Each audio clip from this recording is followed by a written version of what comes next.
He was taken by... Ladies and gentlemen, we're going right in. No intro. Press conference just began. Let's listen in. The Utah Department of Public Safety will be co-leading this criminal investigation to find this killer, along with the Federal Bureau of Investigation. We're working in unison with the County Sheriff's Office, the local police department, and the University Police Department, all of which have been very cooperative and fully engaged in this process. It should be noted real quickly that Kash Patel, FBI Director Kash Patel, just tweeted out not 5 minutes ago that they have a suspect in custody. And was not an accurate person of interest. However, he has been booked into the county jail by Utah Valley University Police Department for obstruction of justice. We do still have an active investigation for the person of interest. This incident occurred with a large crowd around. There was one shot fired and one victim. While the suspect is at large, we believe this was a targeted attack towards one individual. This is a tragic moment in our state and in our country. As we heal, we encourage everyone who is struggling with news of the incident to call 988, our state mental health crisis line. In addition to that, our partners with the FBI will also be discussing other ways we can communicate through the public for tips and other information. Thank you. All right, again, some of these comments were probably prepared, obviously, before they knew what Kash Patel just tweeted 5 minutes ago. To the family and friends of Charlie Kirk. Our thoughts are also with the people who witnessed this traumatic event. We know that what you experienced was very difficult. Our thoughts are with you as well. As soon as we heard about the shooting, special agents and personnel from the Salt Lake Field Office responded immediately. We have full resources devoted to this investigation, including tactical, operational, investigative, and intelligence. To be clear, the FBI will fully support and co-lead this investigation alongside with our partners. We are working on setting up a digital media tip line, and as soon as it's established, we'll get that information out to everyone. I know there's a lot of questions. This is very much an active case, and this investigation is in its early stages. We are following all the leads and all the evidence. If anyone has any information, please report it to the FBI or local law enforcement. Thank you. On behalf of President Jimenez, who we've been communicating with, and she's on her way back right now, I say that on behalf of Utah Valley University, we are shocked and saddened by the tragic passing of Charlie Kirk. We express our sincere condolences to the Kirk family. We grieve with our students, faculty, and staff who bore witness to this unspeakable tragedy. He was invited by the student group Turning Point USA to speak on our campus. We firmly believe that UVU is a place to share ideas and to debate openly and respectfully. Any attempt to infringe on those rights has no place here. We do not condone any form of violence at UVU and seek to make our campus a safe place for all. Ladies and gentlemen, thank you for joining us on this dark and tragic occasion. I want to thank our law enforcement officers who are leading this investigation, starting with Chief Long and his response here with the UVU Police Department. We're grateful for your leadership and your team. And again, to the speakers that you've just heard from who are co-leading this investigation. I also want to recognize Sheriff Mike Smith, who has been an invaluable partner as this investigation moves forward. I've been in touch with President Trump, with FBI Director Kash Patel. We are completely aligned with our state and federal partners as we work through this case. Now, this is a dark day for our state. It's a tragic day for our nation. And I want to be very clear that this is a political assassination. Let's call it what it is. We are celebrating 250 years of the founding of this great nation. That founding document, the Declaration of Independence. that this great experiment on which we embarked together 250 years ago, that we are endowed by our Creator with certain unalienable rights. The first one of those is life. And today, a life was taken. Charlie Kirk was first and foremost a husband and a dad to 2 young children.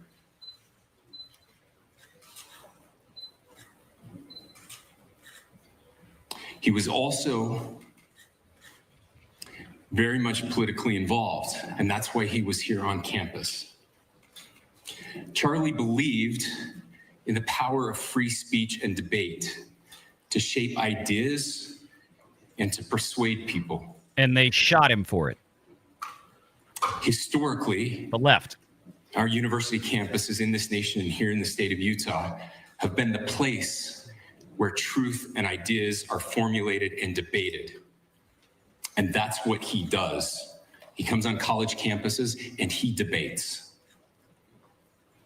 That is foundational to the formation of our country, to our most basic constitutional rights. And when someone takes the life of a person because of their ideas or their ideals, then that very constitutional foundation is threatened. Now, we have a person of interest in custody. The investigation is ongoing. But I want to make it crystal clear right now to whoever did this, we will find you. We will try you. And we will hold you accountable to the furthest extent of the law. And I just want to remind people that we still have the death penalty here in the state of Utah. Boom. Drop the hammer.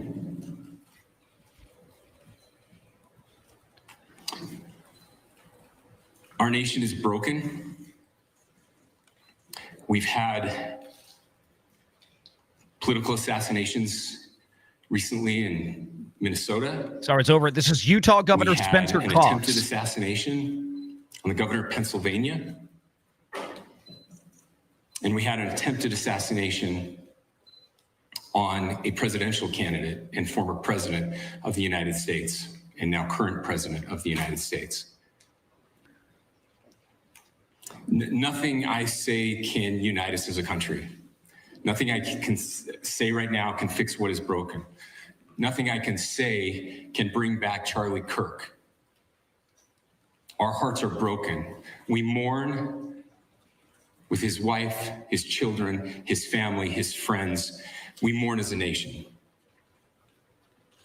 If anyone in the sound of my voice celebrated even a little bit at the news of this shooting, I would beg you to look in the mirror and to see if you can find a better angel in there somewhere. I don't care what his politics are. I care that he was an American. We desperately need our country. We desperately need leaders in our country. But more than the leaders, we just need every single person in this country to think about where we are and where we want to be. To ask ourselves, is this it? Is this what 250 years has wrought on us? I pray that that's not the case. I pray that those who hated what Charlie Kirk stood for will put down their social media and their pens and pray for his family, and that all of us will try to find a way to stop hating our fellow Americans. With that, we're happy to take a few questions. The FBI director is posting that a suspect is in custody. I would just like clarification. Do you or do you not have a suspected shooter in custody? We have a person of interest in custody that is being interviewed right now. We do. That is not George Zinn. That is not George Zinn. That is correct. Are you still searching or looking for another shooter or anybody else related to this? Yes, we are actively looking for anyone and everyone who has any possible information relating to the shooting. Can you tell us details about the suspect being taken into custody? Where, how long ago? We cannot at this point, but we will get you that information when we can. Is there believed to be a second individual involved in the shooting? At this point, there is no information that would lead us to believe that there is a second person involved. Can you guys talk about the possible shooter?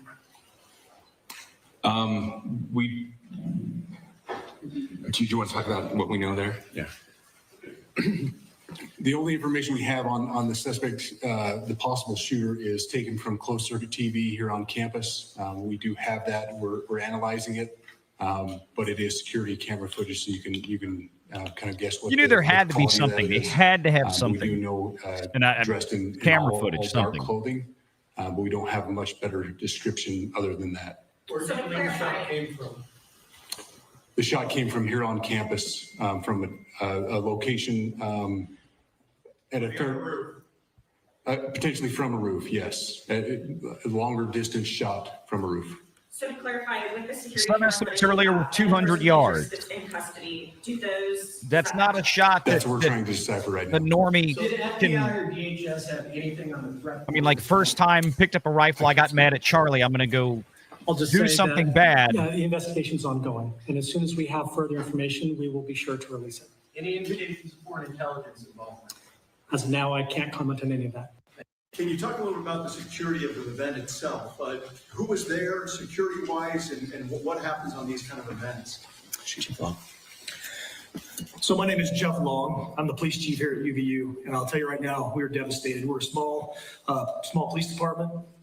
We have a very large campus. We have over 40,000 students, and we love our students. We love our visitors, and we're devastated by what happened today. This is the police chief's nightmare. I'm very saddened for the Kirk family. I know his wife and parents found out about this. Obviously he's away from home. He's here in Utah. They find out by a police officer that visits their home. That's tragic. Nobody wants that. But I can tell you about our venue today. This was an open venue. This was outside. We did have 6 officers working that event. We had probably over 3,000 people that were in attendance. It sat down in kind of a bowl area here on the central campus. We have a waterfall area. And so he was kind of in a lower area surrounded by buildings. We had some plainclothes police officers that were in the crowd as well. We train for these things. And you think you have things covered, and these things. Unfortunately, they happen. You try to get your bases covered, and unfortunately today we didn't. And because of that, we had this tragic incident. So we did have officers there. We had Charlie Kirk's team. He has a security team that travels with him, and they were here with him when he was shot. Was the gun recovered? I'm sorry, see? Was the weapon recovered? At this point, I can't disclose that. When Who Charlie made Kirk was the shot, arrest? there was a question being asked about mass shooting. Was that person apprehended? And do you know who asked that question? Say the question again. I don't know if I understand what you're saying. When Charlie Kirk was shot, he was answering a question about mass shootings specifically. Was that person apprehended? And do you know who asked that question? I do not. We do not have that at this moment. What kind of weapon was used? Ladies and gentlemen, we have time for just one more question, so thank you. Yeah, a question for the chief as well. Was it your team or Kirk's team or a combination of both that kind of set the security protocol for the event? So we work together. He has his team, and they do this all over the country. We all know that. This is not uncommon for them. They're very comfortable on campuses, and I was coordinating with his lead security guy. Crackling and, is from the so, yeah, conference, we were working together. not me. Was this a Let everybody know. shot? Ladies and gentlemen, those are all the questions that will be answered today. Again, thank you for covering this. We will be updating you as soon as we have additional information through normal channels, working with law enforcement. Again, our deepest condolences to the Kirk family and to the students who were there today. I would just ask everyone everywhere to please pray for their family and to pray for our country. We need it now more than ever. Thank you. All right, just listening in there. That was the chief of Utah Valley Police alongside Utah. All right, so not terribly surprised by the limited amount of information that was fed out in that conference. It's very early. Obviously, we want to let the investigation go on unabated. There are certain things that can be said, certain things that cannot be said right now. You heard some of the questions about, who was the person you arrested? Can you tell us anything about him? Have you recovered the weapon? They didn't want to give answers to that. That's fine. I understand why. That's they don't want to put a lot of information out there yet, because doing so only harms the investigation. Whether or not the person that they have in custody winds up being the actual person. Let me pull this up, because I'll just pause it on this so you can see it. Let me bring in the screen again here. The subject, this was posted by Kash Patel, FBI director, just moments before we hit the go live button. And let me say real briefly that, yes, we're starting later tonight, about half an hour. We wound up starting about half an hour later tonight on the main channel. I thought I was going to start at 6 p.m. Central, give myself time to get home and start putting things together. And then this news conference that we just watched was coming up. So I said, let me just go ahead and cut in. I killed the intro. We didn't do the 5-minute intro thing. We just went right into it because it was beginning. We are broadcasting tonight on the main channel on Valiant Renegade. We are also broadcasting, obviously, on Renegade Nation, the channel that something like this I would normally do exclusively on. But because this is Wednesday, and we typically do a Wednesday evening show, 5 p.m. We usually go live at 5, as we always say, Sundays and Wednesdays, Central Time. So I figured let's do it on both.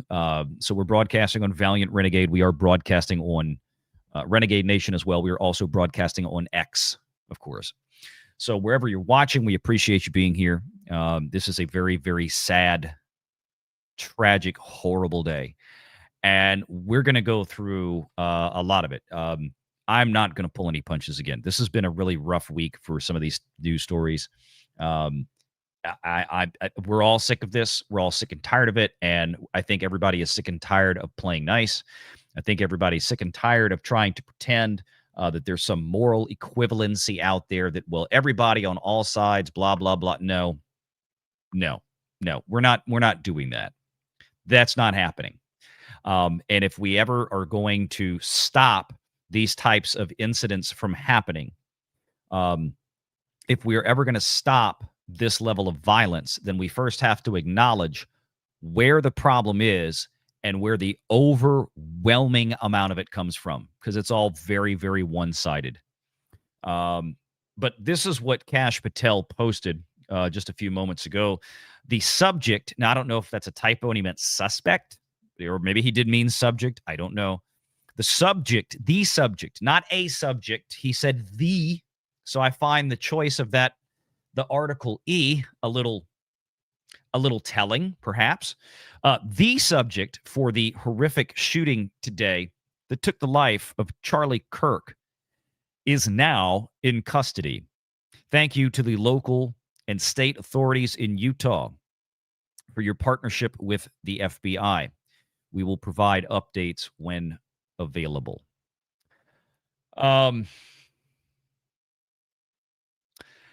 Yeah, I think we've all seen the video. So I'm obviously very reticent to post the video of Charlie Kirk's murder here on YouTube. for obvious reasons, YouTube will not like that. I think we've all seen it. It's out there. I've seen various angles of it, various distances of it. The most horrifying was one that was maybe not even 30 to 40 feet away from Charlie Kirk when it happened. And when I saw the close-up angle of the impact and then what happened in the next 2 or 3 seconds, I immediately said, there's little to virtually no chance of surviving that type of hit. It was brutal. It was into the left side of his neck, severing all the major arteries. The amount of loss following that within 1 to 2 seconds was very obvious. And that is not a type of wound that people recover from. Sure enough, a short time later, a couple hours later, we had confirmation that Charlie Kirk had indeed passed away. And for what? For what? Let's be honest. We can all say, well, let's wait for the facts to come out. Well, let's wait to see what happened. I 1000% agree. But I think we can make some very reasonable, grounded speculations at this point in time that I think we all know why. The left couldn't beat him, so they had to take him out. If it sounds familiar, we sat here a little over a year ago and had a similar conversation, although the target of the left's animosity survived, and that was President Donald Trump. When you spend years telling your supporters and your voting base that the right side of the political aisle they're all quote unquote literally Hitler or quote unquote Nazis, and you constantly dive in with refrains of, punch a Nazi, hit a Nazi, fight Nazis, Nazis, Nazi. I mean, this is the left. There's no denying this. There's no sweeping it under the rug. Yes, you wind up radicalizing people to actually act on what you've said for years. And we're not talking about rank and file folk. We're talking about actual elected officials. We're talking about Democrat Party leaders, governors, mayors, congressmen, on and on and on. We saw it years ago when there was an assassination attempt that I think injured 3 or 4 folks at a baseball game. If you recall, Steve Scalise got it the worst. Steve Scalise, actually, where I live around here, he's from this area. He's from Louisiana, and then we had, of course, the multiple assassination attempts on President Trump, and now this. And the left, of course, wants to act like, they're already out there. Let me show you this. This was just before the news conference. I was watching this. I was like waiting for the news conference, and they were interviewing congressmen outside of Capitol Hill on the shooting. And I'm sorry, because this is probably going to make people sick, but I'm going to play this because this is what I'm talking about. This was 20 minutes ago. 20 minutes ago outside Capitol Hill. Get ready for it because you know what you're about to hear. I I mean, I think what has just transpired is tremendously disturbing. It is the latest evolution and instance of political violence in the United States, and it must end. Congresswoman, what message do you have to your fellow lawmakers regarding the political environment? Also, what message do you have to your fellow lawmakers regarding the political environment and the rhetoric that has been put out in the media? You know, beyond rhetoric, we need to talk about action, and we need to talk about, yes, there are words, but most importantly, we are in a job of leadership. We are in a job of action. Think you know where this is going. Think you know where this is going. And I saw somebody make a comment out there, and let's see. There it is. The people who say words are violence are committing real violence. That's right. That's one of the hallmarks of Alexandria Ocasio-Cortez's party, is it not? Learn that words are violence. Man, before I dig into this, we've got some people that sending in super chats. Let me grab these real quick, and then we're going to continue playing this. It's probably an appropriate point in that frame right there, how she looks to have paused on this. Not saying it. Snarky says, deeply saddened for the Kirk family. Strive to be a better human being every day. Live, laugh, and love. Peace be with you all. Prayers and reflection in honor of Charlie Kirk. Thank you, Snarky. Indeed. Araxis gifted 5 Valiant Renegade channel memberships, and that's on the main channel. We don't have memberships over on Renegade Nation. So if you're watching on Renegade Nation, if you're watching on the main channel, don't worry. Everything's populating back here in StreamYard, so we should have everything to go. Jim Butler for $2. Rest in peace, Charlie Kirk. Vixaris, pardon me. Vixaris, I'm sorry. Member for 23 months. Thank you for being such a great supporter. Rest in peace to one of Jesus's own. Prayers for his wife and children and the legacy he leaves behind. Alpha Omega says they killed the messenger and peacemaker. Now what? Yeah, we're going to talk about that.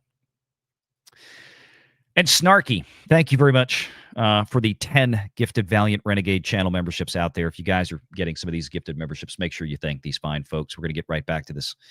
All the news and some of the things that I'm going to show you are going to just make you even sicker. And you can imagine what's going on in places like Blue Sky right now.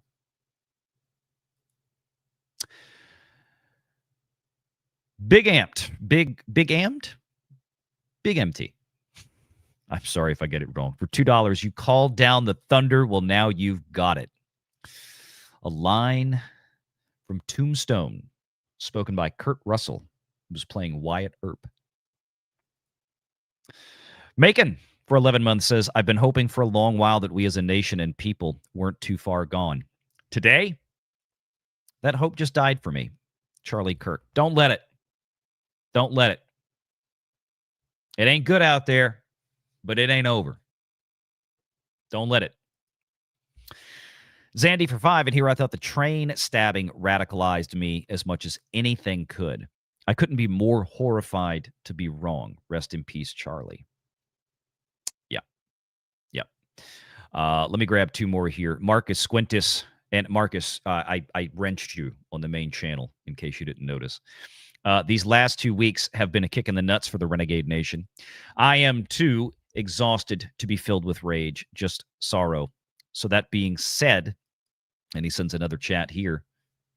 Hail Mary, full of grace, the Lord is with thee. Blessed art thou amongst women, and blessed is the fruit of thy womb, Jesus. Holy Mary, Mother of God, pray for us sinners now and at the hour of our death. Amen.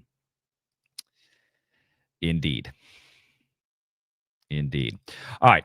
Let me get back, and we will get back. Don't worry. If you sent in a super chat, we will absolutely get to it. Let's get back to this real quick. Here she's about to go into what she thinks. It's terrible. It's tragic. It's horrible. Political violence is a no-no, says Alexandria Ocasio-Cortez, who herself has been, in one form or fashion, part of the fomenting of this very attitude amongst her base for years. What's her solution? We are in a role and a position where the American people are looking to us to do something about this. And every single day, people are dying. I'm going to push back on this. Does anybody out there in the chat, let me ask you seriously at this point in time, in 2025, let me ask y'all, are y'all seriously out there looking to the United States Congress to solve this, to be able to do anything?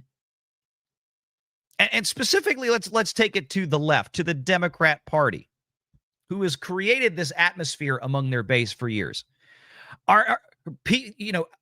Cortez says people are looking to us. Yeah, I'm kind of tired of hearing that from elected officials, and not just on the left. That people are looking to us. I think, unfortunately, there's a lot of people in this country who are long past thinking that Congress is going to do anything, or at the very least, that Congress is going to choose to take advantage of a situation and either do the wrong thing or just make things flat out worse. Let me show you what I'm talking about. Never let a good crisis go to waste, right? That's the mantra here for these folks. Due to gun violence in America, There it and is. every single day there are people in this building that continue to vote against doing anything. Right. The problem, according to Cortez, in case you didn't catch it, is Republicans. The problem in Congress is that, because we had a Republican conservative figurehead today, Charlie Kirk, who was murdered, sitting down, having a conversation with thousands of people, the audacity of sitting down and talking, and conservatives apparently are to blame. Give me a break. They vote against universal background checks. They continue to support legislation and also remove any way to block the mentally ill, to block extremists, to block people with. To block the mentally ill, to block extremists, to block.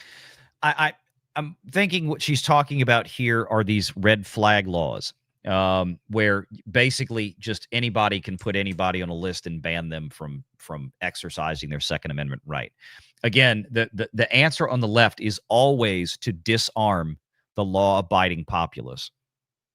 Histories and records of domestic violence from getting guns in their hands. That does happen, by the way.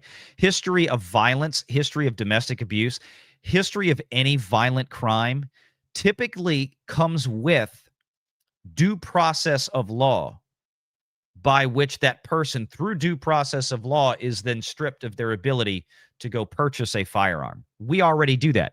We have been doing that in this country since forever and a day ago. So are we going to do something about this or not?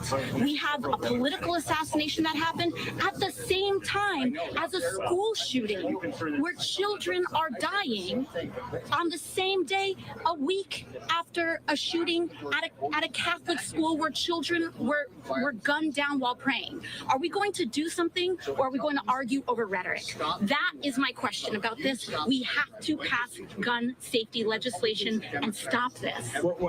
Gun safety legislation. What the hell does that even mean? Right? That again, and she talks about a lot of things that have already been done. And then there were other interviews out there. I can't listen to AOC anymore. Again, we're never going to address the problem. What she should have said was the correct answer is we have to look inward because there are people out there. Maybe we need to tone down our rhetoric. Maybe we've taken things too far, referring to Republicans as Hitler and Nazis and Trump as a Nazi or as literal Hitler, and people like Charlie Kirk as literal Hitler, and on and on and on. Somebody, and I'm gonna switch over to another window here because there's so many clips I have saved on X right now. And, I apologize. I'm going to be scrambling here, trying to do this after a work day. And A lot of them are out of order, but just bear with me on this puppy.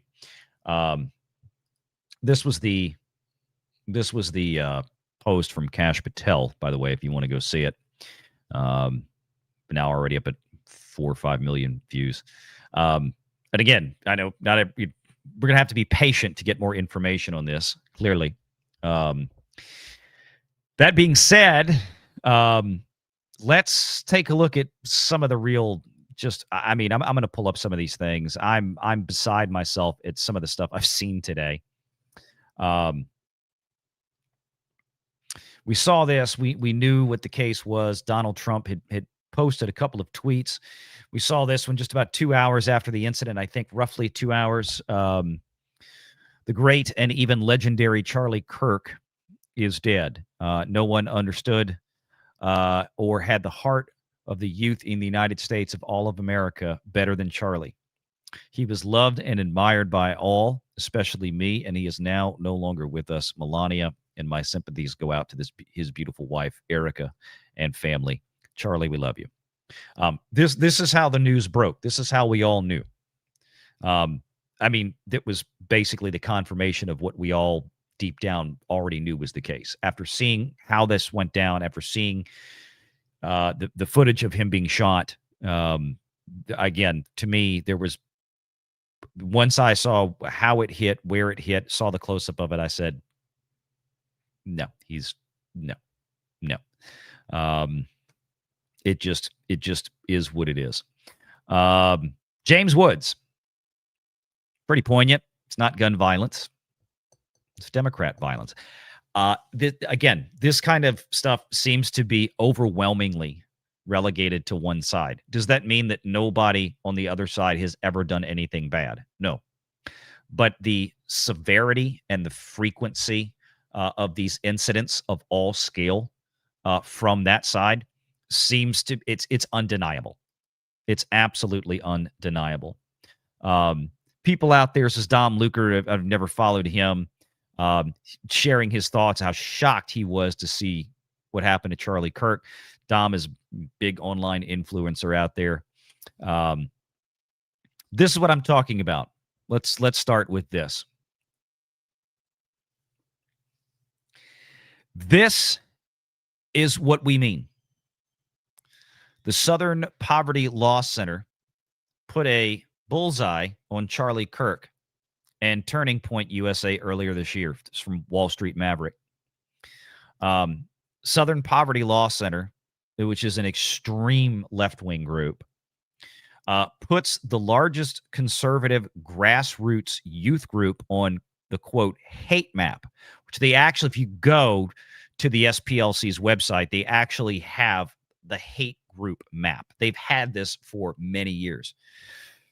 And Charlie Kirk was put on it.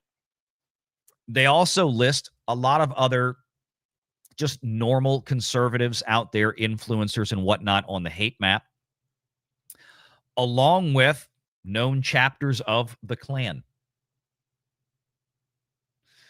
Once again, when you spend years taking normal folks out there like Charlie Kirk and Donald Trump and other conservatives and influencers or Republicans or what have you, and you spend years denigrating these people and telling folks that they are no different than the Klan or than a Nazi, you don't get to act surprised when your crazies that you need to show up every 2 and 4 years to vote for you folks actually act on your words.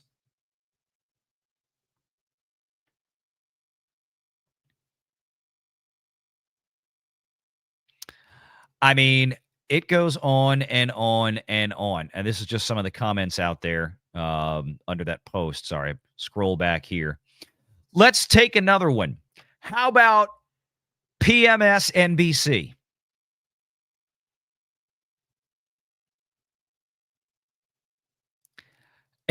It's just, I'm telling you guys, it doesn't end. This is going to get crazier and dumber and crazier. In which a shooting like this happens. Yeah, and again, I emphasize what you just emphasized. We don't know any of the full details of this. That we don't know if this was a supporter shooting their gun off in celebration, or so we have no idea. I'm sorry, say that one more time. You said you don't know what's going on, and I'm sorry, what was your hypothesis that it could be? In which a shooting like this happens. Yeah, and again, I emphasize what you just emphasized. We don't know any of the full details of this. That we don't know if this was a supporter shooting their gun off in celebration, or so we.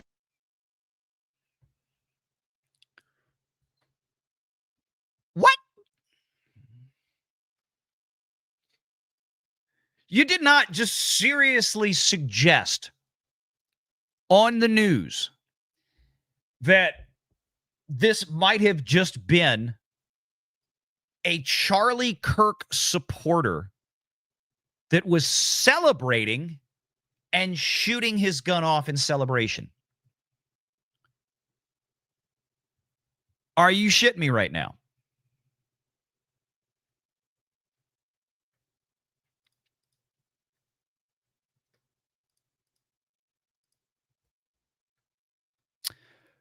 You starting to wonder, since we usually do on Wednesday nights right now, we're covering kind of the Hollywood and entertainment business news scene. Y'all have any question anymore as to why, number one, the viewership for PMSNBC is in the toilet, and number two, do you have any question now as to why Brian Roberts and the crew, the boys that are running Comcast, Comcast, NBC, Universal, why they spun MSNBC out with another group of underperforming trash networks they have from the core Comcast company structure? Do you have any questions why? If you had any questions why, this is why. In which a shooting like this happens. Yeah, and again, I emphasize what you just emphasized. We don't know any of the full details of this. That we don't know if this was a supporter shooting their gun off in celebration, or so we have no idea. But in which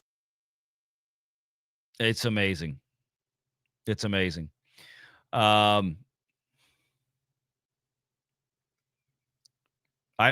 saw. Oh, hey, Six, what's up? I haven't seen Six in a while. Good to see Six. Why are you holding all the comments? I don't think we're holding comments. I'm looking at StreamYard right now, so I can't. I'm not in the YouTube chat. I mean, unless the comments. Sometimes YouTube will auto flag stuff, so I'm not entirely sure. Because sometimes they'll ask, like, oh, review this comment. And I know people out there are upset right now. I get it. But let's, again, remember, you get too wild with some of the remarks and comments, especially, violent things, and YouTube winds up hitting my channel for it. So just be careful with that. I don't see anything. But then again, I may be looking at the wrong thing. I'm looking at the lobby backstage in YouTube studio for the main channel. So I don't know if maybe there's something going on Renegade Nation. But any case, yeah, if use your best judgment. I don't want to suppress anybody's comments, but yeah, sometimes moderators, that's what they're there for, is to use their best judgment.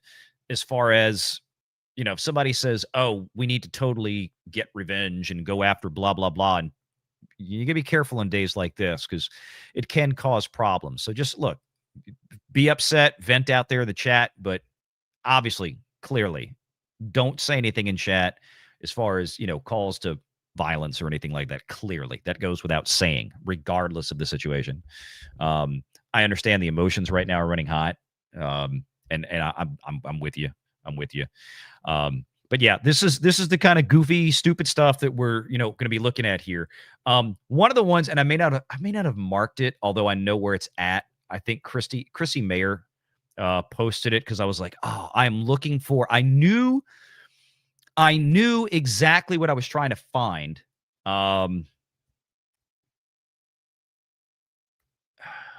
I got to find it again. Chrissy Mayer had posted it, I think. Let me find it. And it was exactly the montage that I was looking for. This is another one. Let's just play this one. She had a couple. There's a couple of these, and I probably have multiple versions saved. Same anchor on MSNBC. I think this is a different clip, but Because as we were just talking about a moment ago with Alan, after one of the Doge employees was allegedly attacked in Washington, D.C., that's what Donald Trump used as a justification to send in federal troops into Washington, allegedly, wasn't he actually attacked? D.C. to get things under control. The carjacking situation, he used that. And I know it's hard to predict the future, Mark, but you can imagine the administration using this as a justification for something. I must admit, I'm at a loss to guess as to what happens next. Again, immediately turn it around. And let me tell you why they think this way. They think this way, right? Or they say this about Trump because they think this way. Because again, like I said earlier, this goes back to the Obama administration. Remember David Axelrod, or was it Rahm Emanuel? Maybe it was Rahm Emanuel, the chief of staff for Obama. Never let a good crisis go to waste, right? Because they behave like that, they think that everybody does. There's always an element of projection out there. And this is one of those times. As frustrating as it is. Now, is Trump going to, I mean, what is he going to do? Well, certainly there needs to be some response, right? But they look at this as this is going to give Trump an opportunity to blah, blah, blah, right? It's not Charlie Kirk is dead. He has been murdered in front of thousands of people. Now, that's not the issue. For MSNBC, the problem is, what is Trump going to do with this? You don't hate these people enough. I'm just telling you, you don't. You think you do. You think you do, but you don't. I've got to go back. She must have posted this. Where did this go? Here it is. I found it. All right. Big shout out to my buddy Chrissy Mayer for finding this. I'd say finding it for me in the sense that I'm using it right now. But this is the, she found this and shared it on her page on X. And I'm going to take advantage of it because this is more or less what I was looking to find before. When I tell you that they have spent years fomenting this type of attitude amongst their base, well, I'll let them tell you. Just don't even know why there aren't uprisings all over the country. Maybe there will be. I'm sorry. What was that, Nancy Pelosi? Just don't even know why there aren't uprisings all over the country. Maybe there will be. Yeah, we had all those BLM riots for years. Now we got this. Thanks, Nancy. People need to start taking to the streets. This is a dictator. There needs to be unrest in the streets for as long as there's unrest in our lives. Enemies of the state. Show me where it says that protests are supposed to be polite and peaceful. Do something about your dad's immigration practices, you feckless. When they go low, we kick. How do you That was, I want to make this clear. This is Eric Holder. This is the former Attorney General of the United States under Barack Obama, Eric Holder. When they go low, we kick. How do you resist the temptation to run up and wring her neck? The biggest terror threat in this country is white men, most of them radicalized right up to the right. I thought.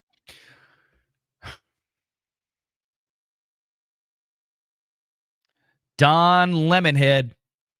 Say that again for us, Don, on CNN with Andrew Cuomo or the other Cuomo, or who gives a crap Cuomo. What was that again? The biggest terrorist threat in this country is whom? The biggest terror threat in this country is white men, most of them radicalized right up to the right. I thought radicalized white men on the right are the biggest terror threat in this country, according to CNN and Don Lemon.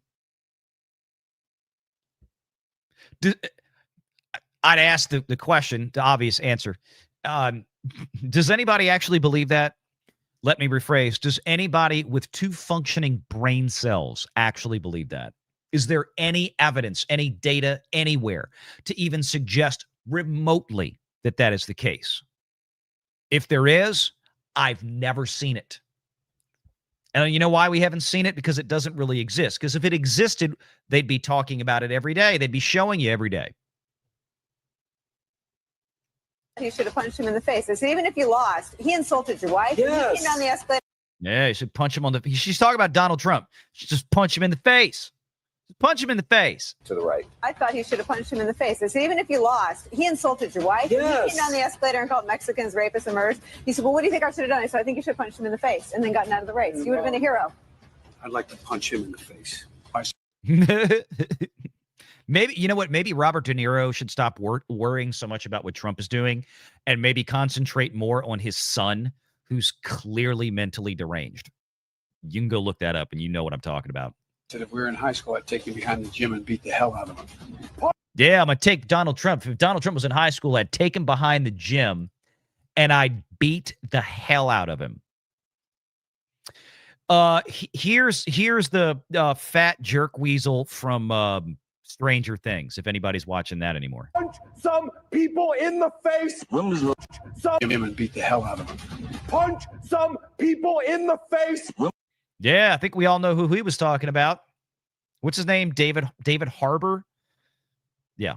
When was the last time an actor assassinated a president? They're still. That was Johnny Depp. Sorry, Johnny, you said it. We're going to have to go out and put a bullet in Donald Trump, and that's a fact. Yikes. What channel was that on? Oh, MSNBC again. We're going to have to go out and we're going to have to go out and do something horrible to a sitting president of the United States, is what he said. And you think these people aren't culpable on days like this? When men like Charlie Kirk get shot and killed? And that's a fact. Look, as his character is stabbed to death. Where is John Wilkes Booth when you need him? I have thought an awful lot about blowing up the White House. Yeah. A Missouri state senator is under investigation by the Secret Service after saying she hopes President Trump is assassinated. Oh, but Valiant, it's only a couple. It only happened a couple times. It's a couple times. We'll go and take Trump out tonight. And if you see anybody from that cabinet in a restaurant, in a department store, at a gasoline station, you get out and you create a crowd. And you push back on them. Yeah, you terrorize them. You get in their face. You assault them. That's Maxine Waters right there. Sitting congressman from Timbuktu. She's been in Congress way too long. Or didn't she pass away recently? I don't remember. That woman is a 207-year-old prune. Elected officials here we're talking about. Congressional leaders. And you tell them they're not welcome anymore, anywhere. And sadly, the domestic enemies to our voting system and our honoring our Constitution are right at 1600 Pennsylvania Avenue. They're not going to. How many times did they refer to Donald Trump as a terrorist? Countless. Stop before Election Day in November, and they're not going to stop after Election Day. And that should be, everyone should take note of that on both levels, that this isn't, they're not going to let up, and they should not. If you think we're rallying now, you ain't seen nothing yet.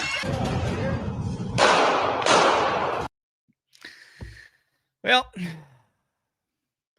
I'm sure those are just isolated incidents, all 37 of them. And that's just what was in that clip. I promise you there's probably 10, if not 100 times more than that if you know, we spent time digging everything up.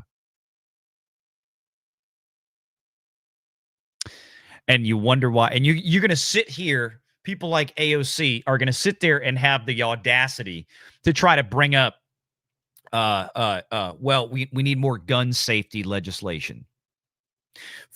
For what? Oh, we don't even know who did it yet. The FBI apparently does. Hopefully, we'll find out sooner than later. Or I should say, at least they think they have a person of interest. And you know how it goes. They get somebody in. It's a person of interest. Then person of interest becomes suspect if it goes further. And then suspect becomes, we arrested the guy, So we'll see. We'll see how that rolls out. But Charlie Kirk, the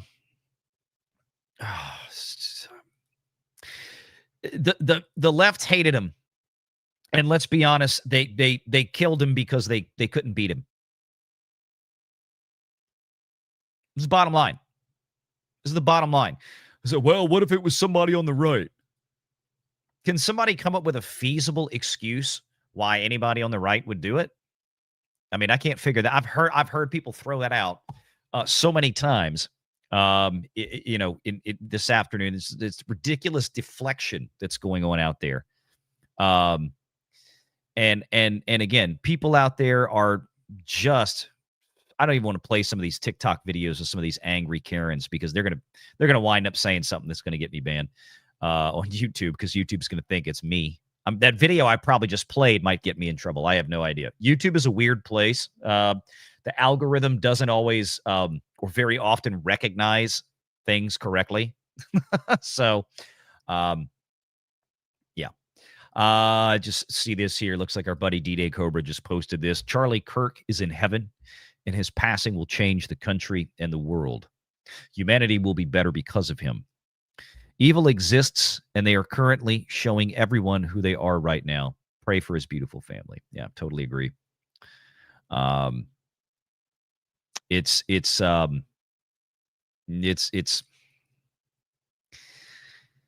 is one of those days where I was like, I'll put it this way. I was scheduled to skip today's live show.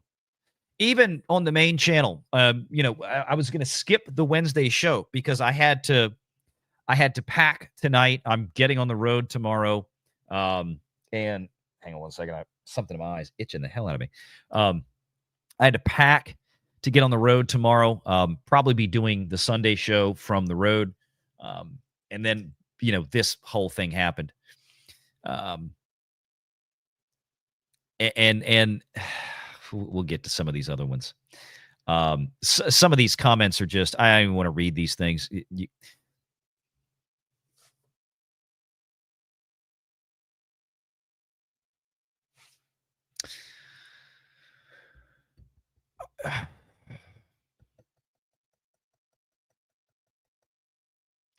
Some people are seriously messed up. That's all I can say.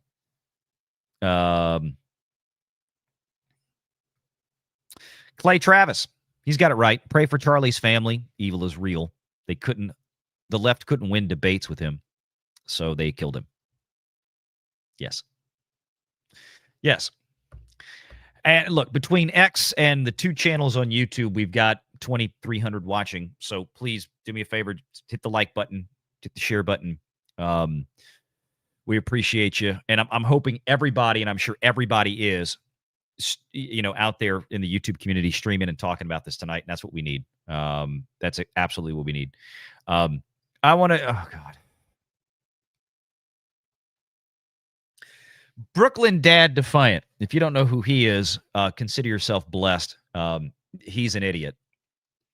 He's a really, really big idiot.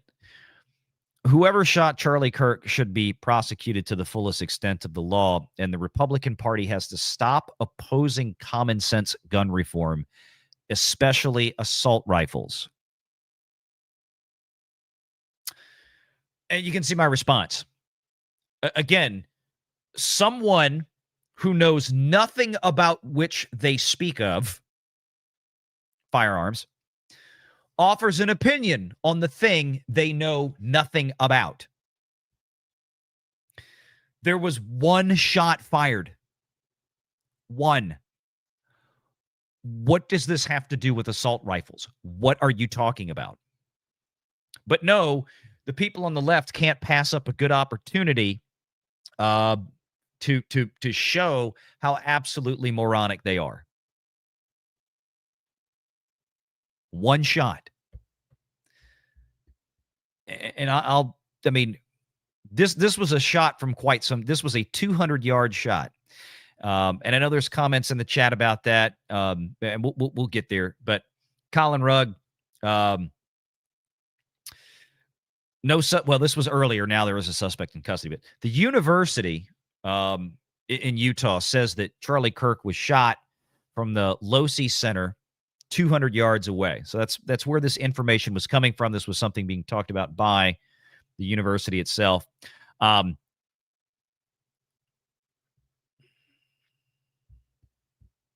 This is what you're getting in comments from the left right now.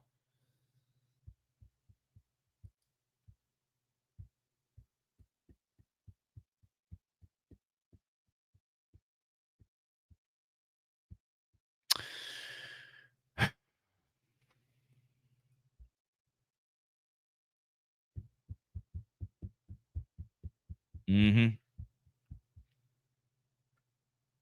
I'm not reading these out loud. I'm just not.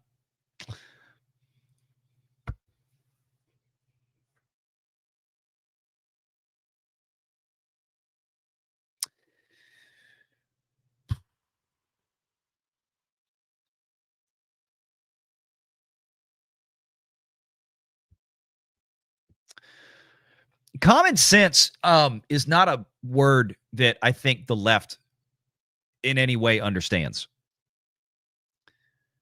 Because they, A, don't seem to have any, and B, they keep using that word.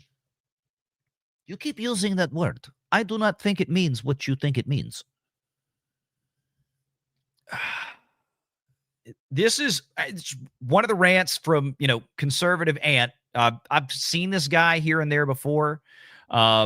He's over there. He's, as he says, he's a gay Republican, gay conservative.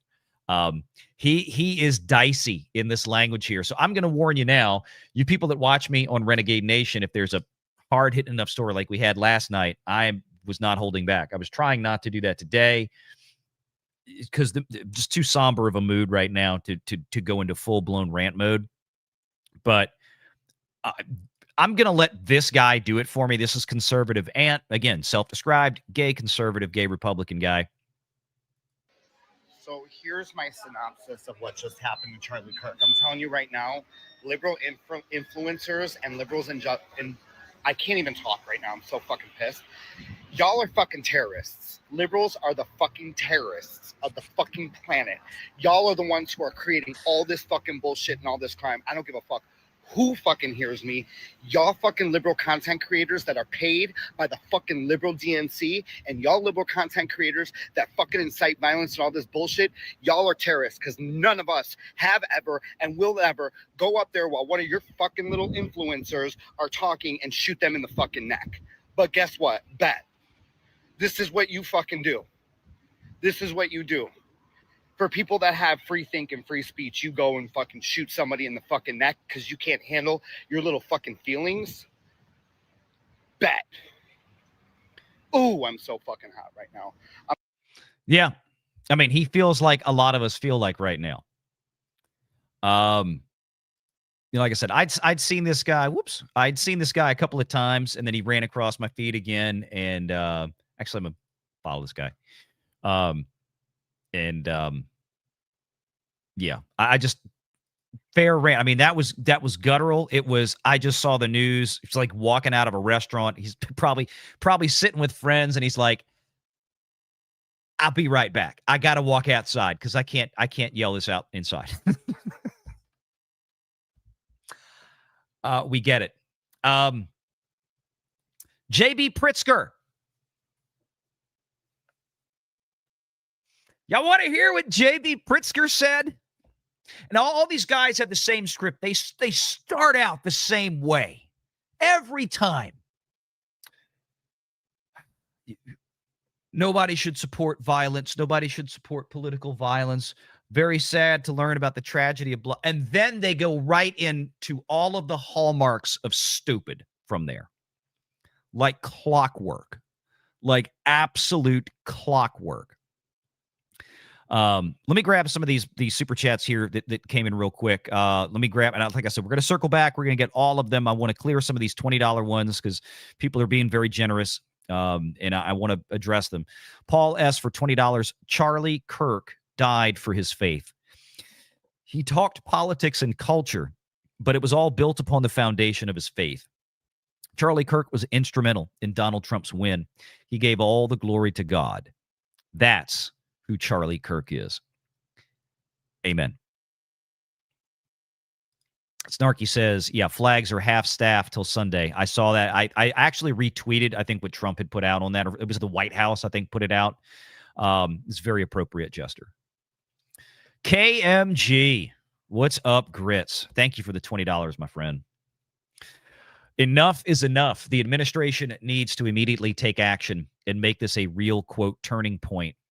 Yes, the name Turning Point, which is Charlie Kirk's organization, if you didn't know, needs to now take on a bigger role. That name that needs to become that's the national thing.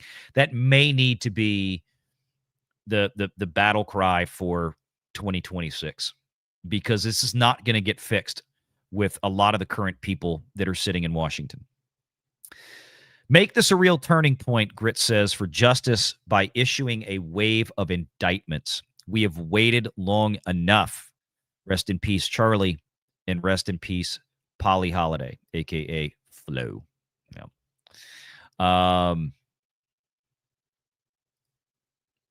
Tank Rat for 100 AED. And I always forget AED. I forget what this is. I'm usually very good on foreign currencies, but AED, I always screw this one up. But thank you for the super chat. I really am starting to believe that any person associated with the left side of politics have mental health issues with what I saw on the House floor today when a prayer and moment of silence was called for Charlie. Tank Rat, I don't think I saw that one. I don't think I saw the footage you're talking about. Can you, if you have it on X, can you tag me on X if you got a link to that? Thank you, bud. Let's see. Wild Man of Yavin for $20 to bring something to laugh about in all of this. My coworker is a 40-year-old, and she talked at work today about how her parents didn't tuck her into bed last night. Shit you not. Just, it's a sad day, but laughed at this as it happened. I mean, I guess we all need something to kind of chuckle and smile about, but we can't lose focus of what happened today and what the nature of what happened today should mean. And the thought processes that should absolutely shift the winds of thinking of every American person. Britt Cormier for $50. Thank you for the $50, my man. Normally I play clips, when people send in like the $50 super chats or something funny, but y'all forgive me today for not doing it. It just does not feel appropriate to go down that road. Britt Cormier for $50. Blaming a gun is like blaming a knife. Exactly. They are dumb pieces of metal, wood, and plastic. Guns and knives only do what they're commanded to do by the wielder. I'm tired of people blaming everything but the person. Well, because again, you think about, especially for the left, what do they constantly champion? They champion mental illness as a virtue. And then in the same breath, want to talk about how we need more mental health help. But they have an entire movement, a huge wing of their entire political movement is corrupting school children with transgender ideology. Hey, little Billy, you're 5 years old, but you might be a girl. And then they want to talk about how we need more mental health help. Again, pardon my French. Are you shitting me?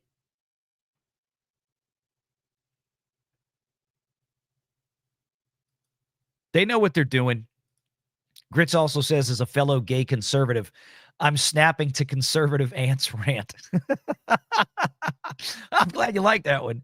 Have you followed him before, KMG? I like I said, I saw him run across my feed a couple of times in the past, and he ran across today, and I was like, I think I know this guy, and I watched it, and I was like, that was perfect. That was perfect. Thank you guys for the support there. Again, I'm gonna get back to all of these. We got JRG projects for $20. This will galvanize the young Gen Z men like myself who followed Charlie. I was a generation behind with Mark Levin and Glenn Beck, but this was a fourth turning event. The left just lost the culture along with elections. That was one of the things. Charlie Kirk, I mean, he was shifting tremendous portions of the younger demographic to the right because he was so good at communicating with them. And that absolutely terrified Democrats more than anything. I think that was a big reason behind it. Let me see. I think I might have. Wait, let me double check something. I hope I didn't just accidentally uncheck something I wasn't supposed to. No, I think I got it.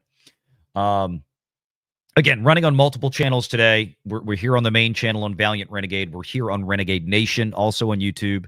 I don't even know how many people are in Renegade Nation. I don't have that one up. If there's any mods in Renegade Nation, let me know what the count is over there, because I get one total count in StreamYard right now. It's at about 2,300, and I've got a bunch watching on X. All right, let's get back to this with JB Pritzker, the governor of Illinois. I'm trying real hard not to hurl some personal insults at this fat piece of shit. I'm sorry, damn it. I did it. Sympathy to Charlie Kirk's family and to Charlie Kirk, who obviously has, become a target for somebody. I don't know whether it's political violence because I don't know who did it. I know they seem to have somebody. I don't know if it's political violence. I realize there's been no official statement as to motive yet, but it's like coming home, okay? And there's just you and the dog, and you walk in the house, and there's a puddle of piss on the floor. Now, I can't prove it, but I'm pretty sure it was the dog, right?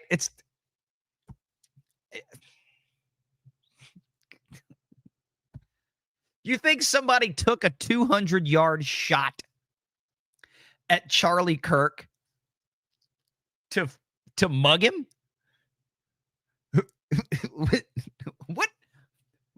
What do you think this is? But of course, we get the boilerplate hallmark language in the beginning. In custody. But I will say that political violence. But I will say, here's the butt, the big fat butt. Unfortunately has been ratcheting up. And I will say that political violence, unfortunately, has been ratcheting up in this country. We saw the shootings. From whom? And by whom? Killings in Minnesota. We've seen other political violence occur in other states. And I would just say it's got to stop. And but it's all you guys. Or like 90+% of it. I mean, and I'm probably lowballing, let's be fair. I mean, all the Occupy movement, Chaz in Portland. Wasn't it Portland, Oregon years ago? Not to mention all the BLM crap. Again, much of which was based on outright lies and bullshit. And the left ratcheted it up as much as they could. And when I say the left, I'm talking about guys like Pritzker. I'm talking about the leadership. I'm talking about the governors, the congressmen, even former presidents and vice presidents. I think there are people who are fomenting it in this country. Oh, we all know who's fomenting it. I think I think there are people fomenting it. Tell me who. Give me a name. Give me a group. Look in a mirror. I think the president's rhetoric often foments it. Oh, God. There it is. It's Trump's fault. Listen, J.B. Pritzker, governor of Illinois. Listen to the whole thing again. It's got to stop. And I think there are people who are fomenting it in this country. I think the president's rhetoric often foments it. The president's rhetoric. The January 6th rioters who clearly, January 6th. Tripped a new era of political violence. Okay. So there we go. Spinning right back into the short bus retarded comments.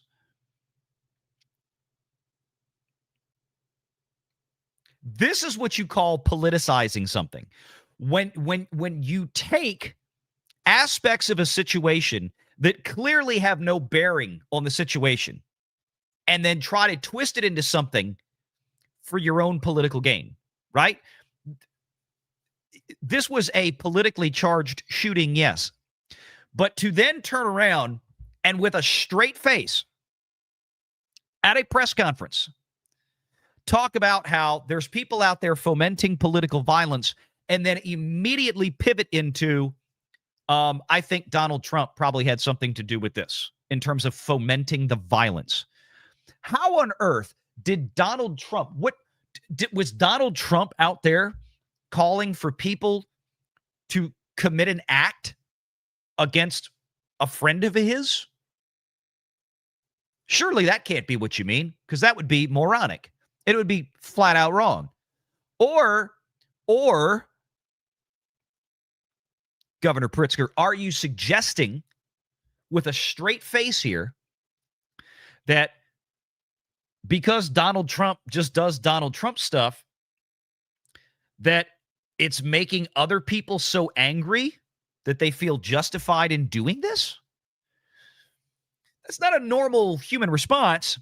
Maybe it's because your side, like that 2-minute clip we just played, the montage of all of the actual fomenting of violence that has been going on for years, are all from your friends, Governor Pritzker.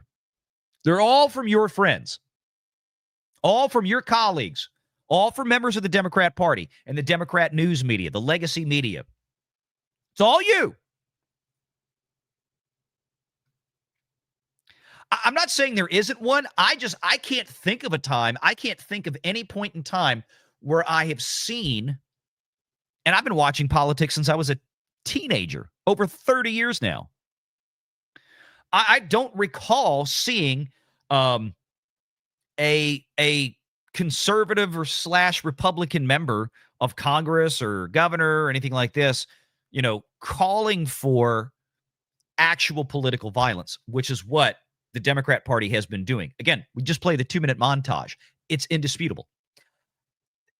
And then you've got the news media out there, which has been overwhelmingly left for decades, that has been largely doing the same thing.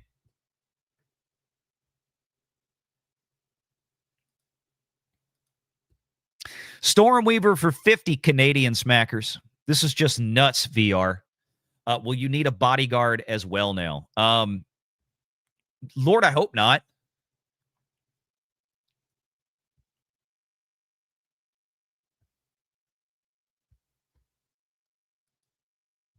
Thank you for the 50. I certainly hope not. It's little old me, right? I'm not, none of us is to the level of a Charlie Kirk. But then again, there's crazies out there. You never know. But y'all know me. I'm well armed and I carry, and I have been for more than half my life. So, it is what it is. But thank you for the 50. But yeah, Pritzker here. It's Trump's fault, ultimately. Charlie Kirk is dead now. He was murdered, politically charged murder, clearly, because, according to Pritzker, because Donald Trump. You can't make this shit up.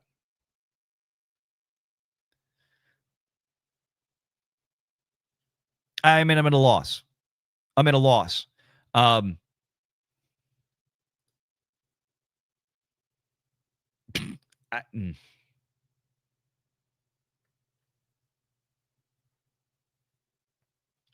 Here was an interesting one. This was published by Congressman Randy Fine, reached out to by somebody, I guess, got reached out to. It was either him or another news outlet. This was from Utah. Let me come on, cursor. Let me go over here real quick. I think he's Florida's 6th congressional district. Or okay, it wasn't him. It was somebody else. Or maybe it was. I guess. Anyway, he gets a text, or somebody gets a text from this. I don't know. Genkarski is A.G. Genkarski. I don't know. Probably some journalist or wannabe journalist. Good afternoon. I was wondering if Charlie Kirk getting shot affects your position on campus carry. If gun control had been in play, could the tragedy have been avoided? This is like, look at the timestamp on this. We didn't even know if Charlie Kirk was dead yet at this point. He says, I learned that Charlie Kirk was shot 23 minutes ago. I'm repulsed that you even think to ask a political question when all anyone should be doing is praying for his survival. Never contact me again. That is the correct response. And I would say that is probably a far more gracious response to this absolute ass bag than I would have afforded him at that point in time this afternoon, were it me.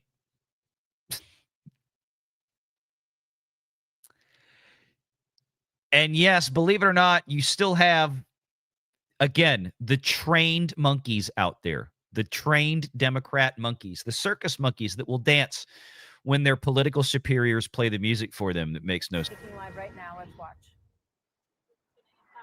I think on a broader scale, do you think it can kind of cause an uproar or anything? Well, from what I'm hearing, if it's true, the guy who got shot, he was a pretty big influence in whatever was going, like their agenda. And look, this wasn't just Fox News today. It's like everybody's going out there trying to grab everybody they possibly could to shove them in front of a camera and get their reaction to it. And it's like, maybe use a little bit of discretion. From what I heard, it was a sniper from a long ways away. So I don't know. I think the focus of this should probably be on probably some sort of gun control or something like that. Yeah, so that things like this can't happen again. The left has made so many retarded people.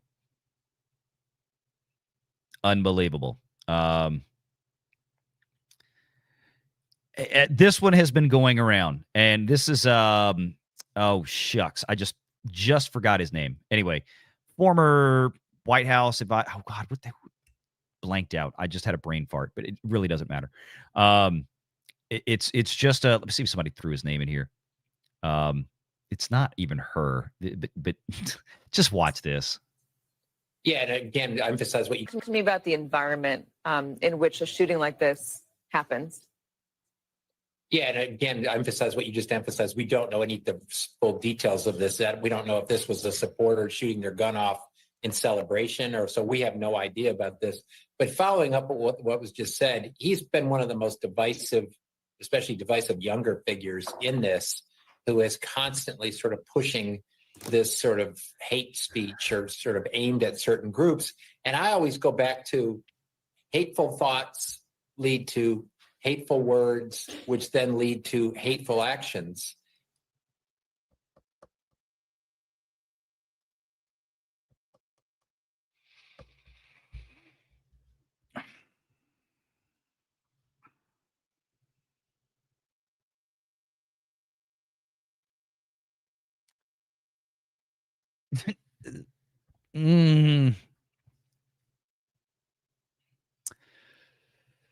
It's,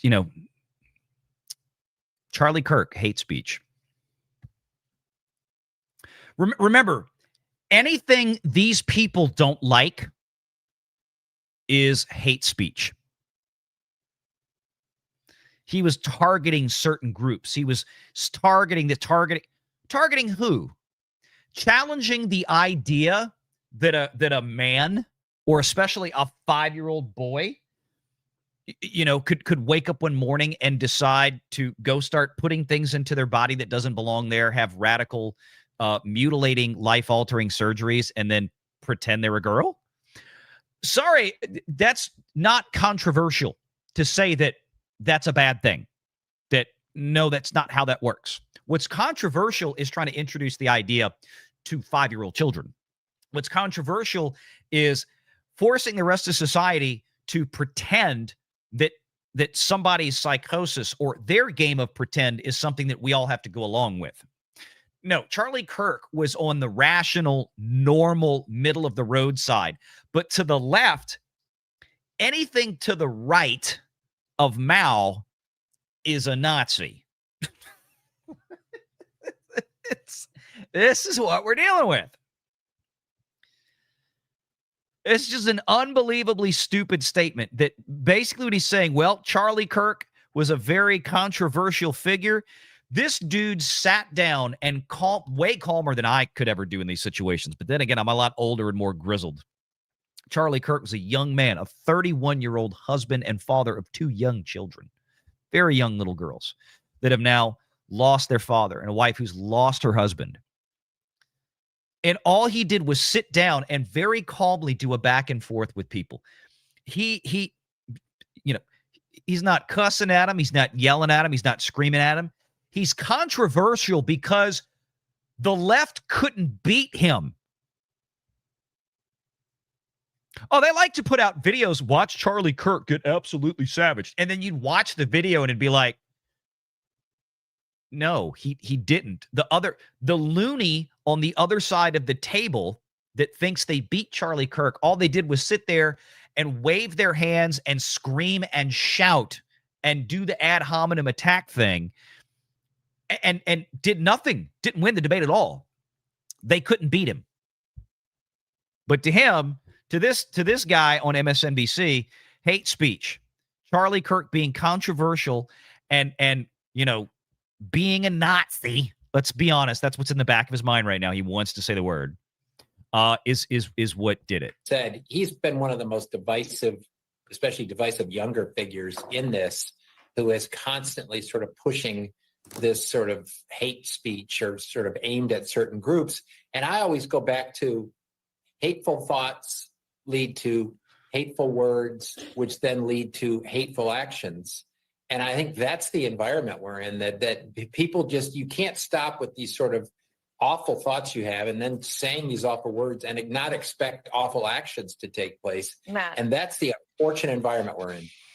Talk to me about the environment. And that's the unfortunate. And again, that's the unfortunate environment that we're in is that Charlie Kirk has been killed, and that according to Dickhead here, it basically he basically in his opinion, this was the environment that Charlie Kirk created. You can't make this up. And yes, this is the same guy you heard at the beginning of the clip that we played earlier that said, we don't know what happened. It could have been a supporter that fired off his gun in celebration watching Charlie Kirk. I can't. I mean, I don't know how much short bus stupid you can jam into a clip in under a minute. But I'm going to tell you what, this is probably going to be in the top 10 of all time. Talk to me about the environment in which a shooting like this happens. Yeah, and again, emphasize what you just emphasized. We don't know any of the full details of this. We don't know if this was a supporter shooting their gun off in celebration, or so we have no idea about.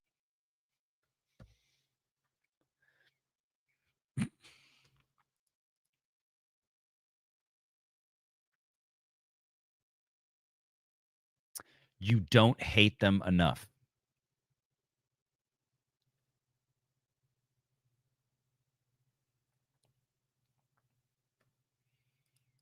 How about some blue sky?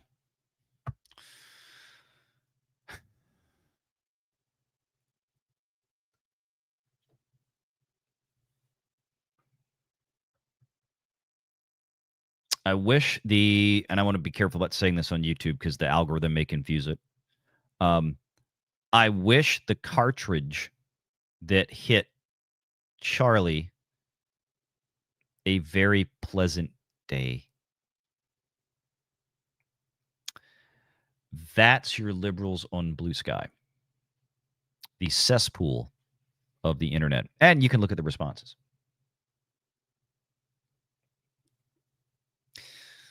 Thoughts and prayers to the cartridge. And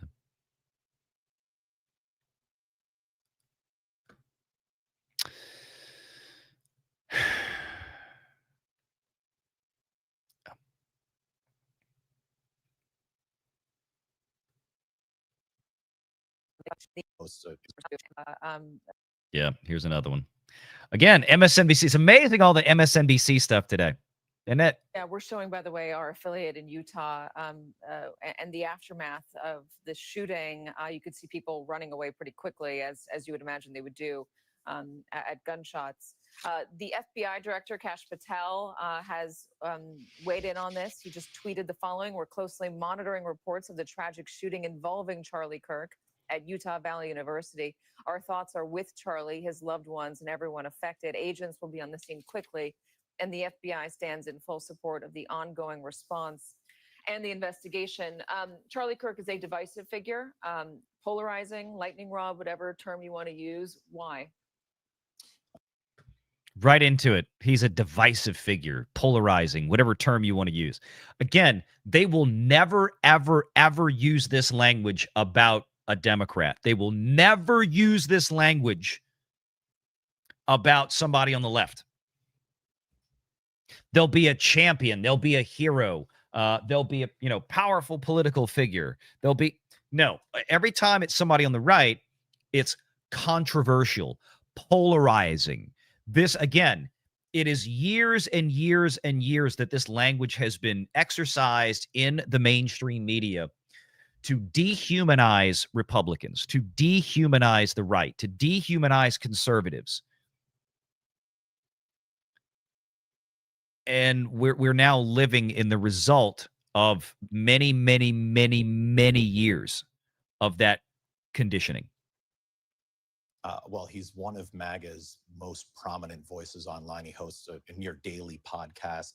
He opines on almost everything. He's been very closely aligned with the president since his initial run for office in 2015, 2016. And his ties to Trump really elevated his own brand. He was really quite young as an activist when the president launched his initial campaign. And he has kind of ridden along with MAGA since 2016 and built up a massive, massive brand of his own. His group has brought in tons and tons of money. Yep. Just keep going. Just keep going.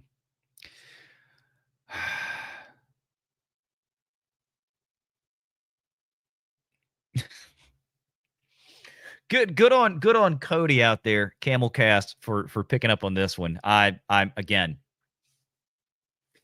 Harry Sisson, y'all know who he is. He's a wonderful little Democrat. Part of the problem.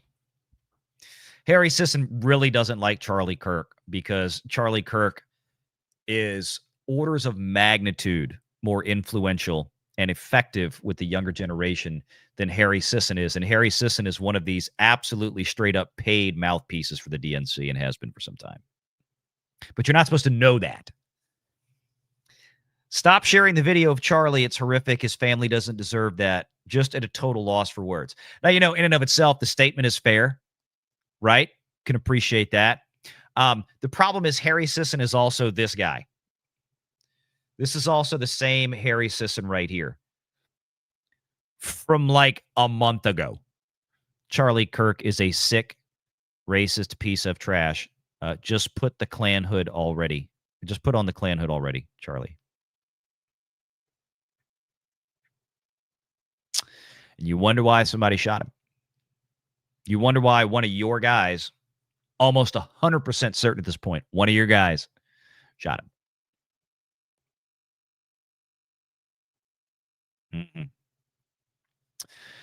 Stormweaver for 50. What hateful words, Valiant. I know. So terrible. And this comment was earlier. This was not what we have up on the screen right now. I just want to make that clear. He's not talking about Harry Sisson. He was talking about a clip that we were playing. And I think it was during the clip of JB Pritzker, if I'm not mistaken, or maybe right after that. Thank you, Stormweaver, again for the outstanding support. Yeah. Let me grab some more of these super chats here from a ways back. And I want to talk about the actual event because I have some thoughts on this as well. You guys know I'm a gun guy.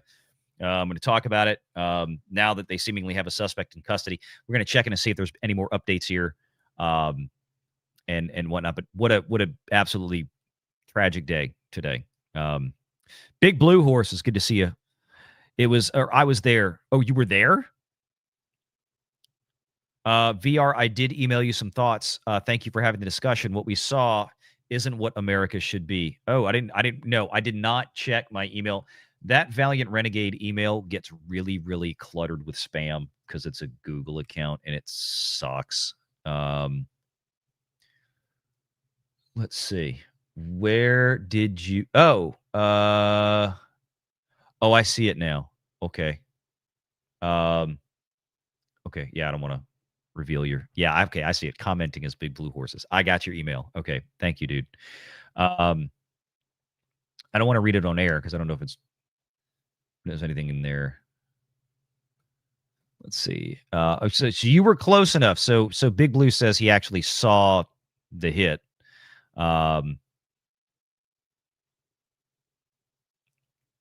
Yeah. It must have been tough. Yeah. It's look. I'm sorry you had to witness that, Big Blue. Thank you for sending that to me, bringing it to my attention. Tennessee tornado for 10. This didn't just wake up the right. I guarantee it just woke up millions of young conservatives. I would not want that group against me. I suspect this could get very bad for the left. I think politically, this very well could. This is just like last year when somebody took a shot at Donald Trump. And he tried, another guy tried again a month or two later while he was in Florida. And we were all like, that's it. Donald Trump's getting reelected. You just knew at that point. You still had to show up and do your job, but you just knew. You got that feeling. This thing with Charlie Kirk it may wind up being as big, if not bigger, because Charlie's life was actually taken. I saw this and I marked this. Valiant 200 yards is not that much for a rifle. U.S. Navy qualifies at 200, Marines at 300. True.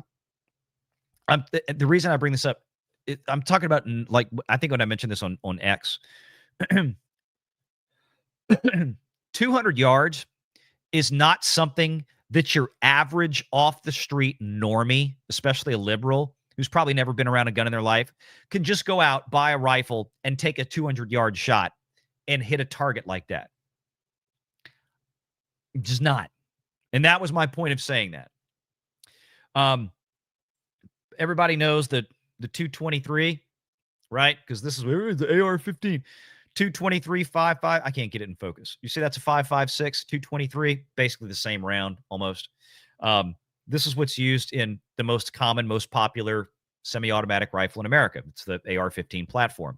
Okay. Take a shot with, and this is the projectile up here, right? The brass just ejects. This is the projectile up here. If I was taking a shot from 200 yards, I'm probably not using that. Like if I'm at like farm property where we've got 50 acres, and you can do a 200-yard shot from like one side of the pond at my friend's place, all the way across the cow pasture and plink a target, right? You can go 200 yards. 200 yards with these it's kind of tough. Because this is not a long range round. Probably what was used was this. This is a 308. This is what you use deer hunting. Again, AR-15, 308. Okay, 223. 308. So you can see the difference. Now we don't know for sure. Okay. We don't know for sure what was used yet. But again, I'm bringing this up. I'm doing the demonstration so y'all understand that my initial reaction when I'm not going to play it on YouTube. People have seen it enough. You can go out there and find it. But when I saw the first video and you hear the round go off, you hear the report right after it. And I mean, even though it's like a phone video and I'm watching it on a laptop, my initial kind of mental reaction was that's a decent caliber right there. Now, I mean, I know they're in a big bowl, so the sound in there really would pump and echo. No doubt. There's a lot of stone building, around it, so that probably could have amplified it. It very well could be a 223 or 5.56 out of an AR platform. But my initial reaction was like, damn, that kind of sounded almost like we were getting up in that 30 range, like a 308 or a 30-30, 270 Winchester, 300 Win Mag, that kind of thing. And then, like they said, he was 200 yards out, allegedly, was where the shot came from. And I'm like, this is a guy that's got some practice, right? This isn't an off the street Looney Tune. This is somebody that knew what they were doing, probably selected a caliber that was capable of accurately, comfortably going 200 yards, maintaining enough energy to do as potently what it did to Charlie Kirk. Is horrible to watch. But my point, like I said, my point of bringing that up is that I'd be shocked if this was just some rando normie, right? This was somebody that spent time, that learned, figured out where they were going to go. There was a video of some guy up on a roof, allegedly. Again, we don't know the details yet. I don't think it's been made official. But yeah, we'll find out. Sherry Lynn says this was an assassination. It was, yeah. A colossal loss of a brilliant mind, courageous warrior, husband and father, and Christian man. This must not stand. No. Elijah Snow, lots of noise to signal. They can't and really shouldn't say much. Yeah. I think that's why they're keeping quiet for now. They'll come out when they have something absolutely definitive to say. Gokuri for 10. I live in Utah, not far from UVU. My nephews and niece were at the event. My stomach has been in knots all day, especially after learning they were there. Pray for everyone involved. Rest in peace, Charlie. Sean for 5. Ron Coleman had a great response. You can just do things, yeah, but that doesn't mean we might not make you pay for it. Yeah. Rest in peace, or rest in power, Charlie. I like that. Thank you, Sean. Tennessee Tornado for 10. If you thought that you were going to shut a movement down, you're going to get a rude awakening. You woke us the fuck up. Greg Gutfeld to close the 5. Yeah, I didn't see that clip. I saw a clip of Greg Gutfeld on the 5. He was reacting to some of the crap on MSNBC. I don't think I saw. I must have missed that part unless it was in a different clip. That's a good one. I'll have to go find that one. Gokuri for 2. When they tell you who they are, believe them. Yes, indeed. No question about it. Tank Rat, I was at work when I found out about Charlie here in the UAE about 2 hours earlier. I'm shocked. I cannot unsee the video. Screw the Democrats, the Democrats, yeah, who have been saying, you get in their face. They caused this. Yep. Played the clip. Probably played that clip after you sent that in. But yeah, indeed. Yes, they did. We know where the problems are. Captain Fandom Nerd, rest in peace, Charlie Kirk. Tank Rat for 25. I'd not be surprised if the perp is of the same ilk. of the recent school shootings? It could be. I mean, there was some speculation because he had just finished a question, I forget, on religion. And then he had just gotten thrown a question about, I think, the transgender community or transgenderism in general. And it was 5 seconds into that, the shot went out, and that was it. We don't know yet, but would that surprise me? No. But like I said, whoever it was obviously had some better than basic, just real newbie basic knowledge of choice of firearm. And I heard somebody say, well, maybe it was probably not a handgun. It was probably like a 22 rifle. I'm like, stop. People that don't know shit about guns, please don't. Nobody taking a shot at 200 yards with a freaking 22. Shut up. 22. Stop it. The stupid, and that's what drives me nuts the most. They bring on these quote unquote experts onto the quote unquote news to talk about stuff they don't understand. It's ridiculous. Tyler Shan for 2, or Tyler Lashin.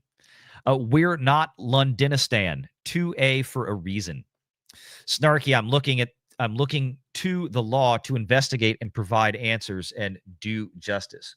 Yeah, go for it. I mean, people that want to exercise the law in the proper means to actually render justice, like actual justice, not social justice or bullshit like that. We need more people like that. Wild Man says for 5. Meanwhile, MSNBC, it was someone celebrating him being there. Yeah. Yep. Played that clip. Thank you, Wild Man. Yeah, I can't. Snarky for 2. Flags are at half staff till Sunday. Yep, rightfully so.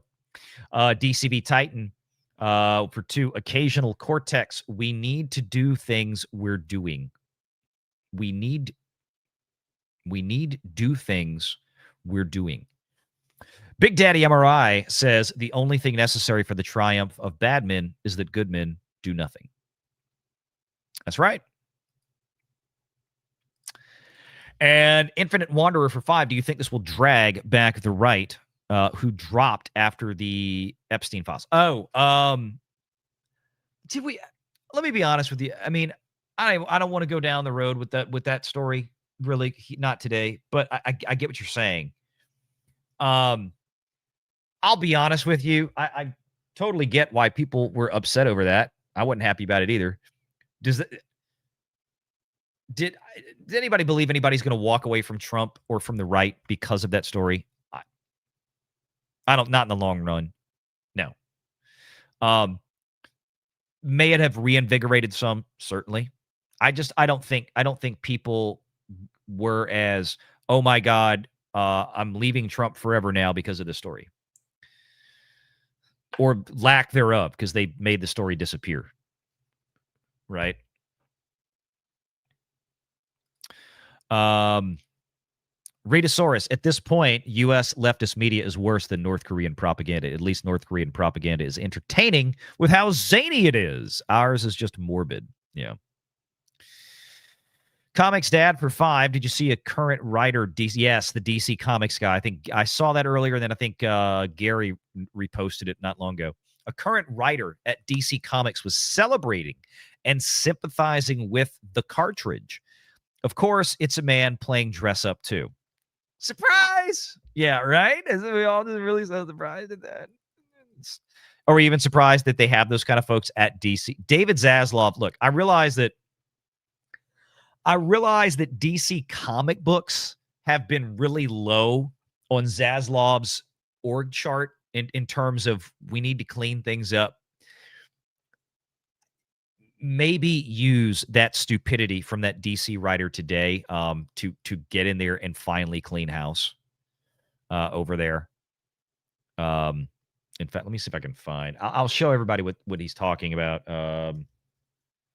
I know Gary had reposted it. I don't remember where I saw it first. Yep, this is it. This is what he's talking about. This is the writer of Red Hood #1, whatever I heard. DC official released this comic book today. Really bad timing for this comic book and this idiot writer to be coming out and saying this kind of thing, clearly.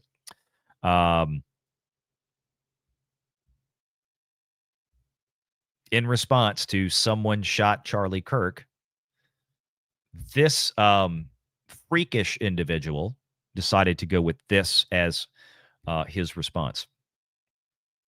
And again, of course, it's on Blue Sky. Of course, it's on the cesspool, the left-wing, violent, angry cesspool that is Blue Sky.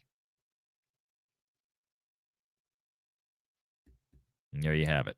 That's what you're dealing with out there. That's what we're dealing with. And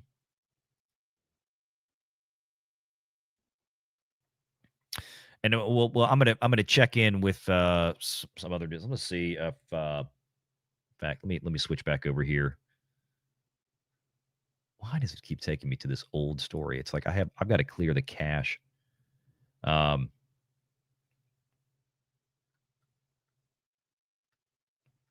don't think there's anything.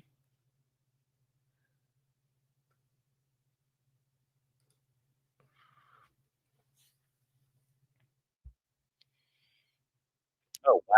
They've already wait here. They've already released the guy, the person of interest. This is new. Wait a minute. Hang on a second. Let's get to this. Hang on. This is new as of just not even 10 minutes ago. Charlie Kirk, assassination subject questioned and released after Utah. Oof, okay, so wasn't the guy. Somebody who was of interest. But that's why we say they go from person of interest to suspect to arrest. Well, we didn't get past person of interest, I guess. I'm coming down to cover up this stupid ad. Utah authorities questioned and released a person of interest. This is as of 8:10 p.m. Eastern. So that's not even. This is 8 minutes ago. It was updated 8 minutes ago. Questioned and released a person of interest Wednesday afternoon. The subject for the horrific shooting. Okay, that was from Kash Patel's attack. Earlier, he wrote that the subject was in custody, and Republican Utah Governor Spencer Cox. We played the live press conference earlier when that was going on. Cox also hinted at an ongoing investigation. I want to make it crystal clear, whoever did this, we will find you, we will try you, we will hold you accountable. The investigation remains ongoing. School spokesperson initially said campus police had a suspect in custody, but later reversed course. We saw that. I'm going to play the clip. There was that older guy that they had in custody. May or may not turn out to be anything, but as of right now, it looks like it's turned out to be nothing. Allegedly, according to the police officer in the video of him being dragged to the car, the cop said something to the effect of somebody was asking him in the crowd, a lot of shouting going on, saying he said he'd shot him, but apparently he wasn't the guy, or something along those. This is what it sounded like the police officer said, but apparently that was not the case. So, I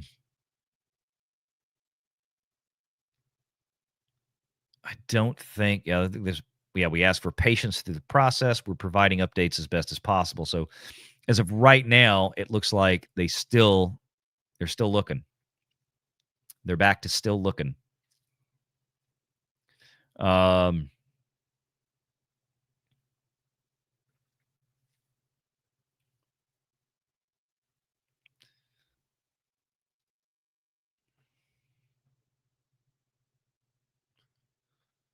Well, I have. Oops. I think I pulled. Doing that, and that gift is important, and I think that gift will keep on producing real results. Yeah, and I'll get copyright hit for keeping this up, so I'm going to get rid of that.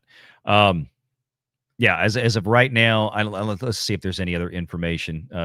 X really is the fastest method of getting news out there for sure, no question. So let me take a look at this, and then we'll go back to some super chats here, because I know there's plenty of them still out there that we need to get to, and really appreciate everybody's support and patience with that tonight. Oh my God, look at the top of my screen. Mom Donnie, that socialist psychopath from New York. Political violence has no place in our country. They all talked about, they all keep using the same lines, except these are the very people. Look at King. Your voters are celebrating this. Yes. Savvy. We love Savvy. You want prisons gone. Your supporters are cheering this on. Your policies lead to more of this. You aren't horrified. You're excited. Savvy, if you don't know Savvy, she does not pull punches. This is why we love Savvy. Need to get Savvy back on the show here again soon. Not even going there. Yeah. Here's the vote. Who is it? A veteran, a Democrat activist, a professional hitman, or a trans killer? It's not wrong. I think maybe some of all of it.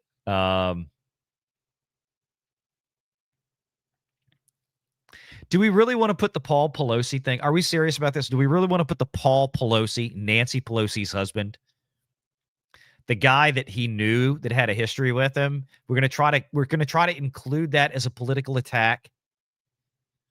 Who was in his house? They were in their underwear together. Give me a break. Give me a break. Paul Pelosi. The fuck out of here with that. Stupid. Clay Travis, you cannot call your political adversaries Nazi, fascists, and modern-day Hitlers and then say political violence is wrong. That's it. That's it. Oh, God. Pocahontas. Did I miss a Pocahontas clip? That turns to violence when we just this is just wrong. And my heart goes out to his family, to his friends. But we just cannot be a country that turns to violence when we disagree. We just can't. What can Congress do? So stop telling your supporters to do that. You and your party are the ones that do it. Y'all tell your voters to do it. You tell your supporters to do it. We just played a clip of it a little while ago. I'm so sick and tired of these freaking people always acting like the damn victims. The innocent bystanders bearing no responsibility for anything. Piss on these people. Well, one thing Congress can do is gun safety. Oh, here we go. I guess she and Alexandria Ocasio-Cortez got the same talking points, to go out and discuss. Now it's gun safety. It's not gun control anymore, right? They stopped using the word control. It's like, we're not going to use global warming anymore. Now we're going to call it climate change, right? Now it's not gun control. Now it's gun safety. Everybody's for safety, right? Gun safety. Safety. What would have changed? I pulled this up earlier. If he was shot with this, basically what amounts to a deer hunting cartridge, right? Long range, 308. Most of these things are bolt action. They're not even semi-automatic. What gun safety are you talking about? And every time there's a killing, the Republicans say this is not the time to talk about gun safety. And yep. I have never heard the term. I'm going to be honest with you. Tell me in chat, have you guys heard Democrats use the phrase gun safety before? I don't think I really remember this before very recently. Gun safety, gun safety, gun safety, gun safety. They've changed the language again because they figured out their old language wasn't working. So now they're going to use the word safety. Again, it has nothing to do with safety, anything they do. It's just a word. It's like the Affordable Care Act. Nothing affordable about the fucking thing. Premiums go up 400% almost within 2 years. And trust me, I know, because I've been in the financial industry for over 20 years. I lived through it. There's another one. I'm going to use the word safety. I have never heard this term before. Yeah, thank you, Tennessee. That's the phrase I was looking for. Wait, Tennessee, are you in? Or you're in the main chat? I mean, the main channel chat. Why can't I? Why is it not here? I can see it over here on YouTube. Yeah, it's common. Like they call it common. There it is. Now I see the comment. Common sense gun control. That's what they've always said. Well, the problem is everybody panned that. Like everybody thought, bullshit. Gun control is not the problem. So now this week they have made a shift in the party apparatus. They have all gotten a memo. There's no way it's an accident that this thing right here and Alexandria Ocasio-Cortez, moments apart in different areas of the Capitol where they were doing these interviews, both use the phrase gun safety, gun safety, gun safety. That's not accidental. This is the next wave of gaslighting from the Democrat Party. We are hearing it break today. This is the new lie that they're going to tell us. We have to. As a nation, we have more gun deaths than... Gun deaths? Oh, my God. Guns are dying?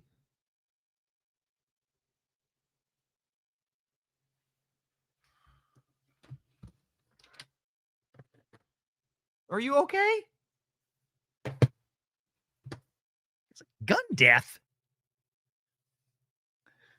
Why is it? Do we go knife death? How about fist death?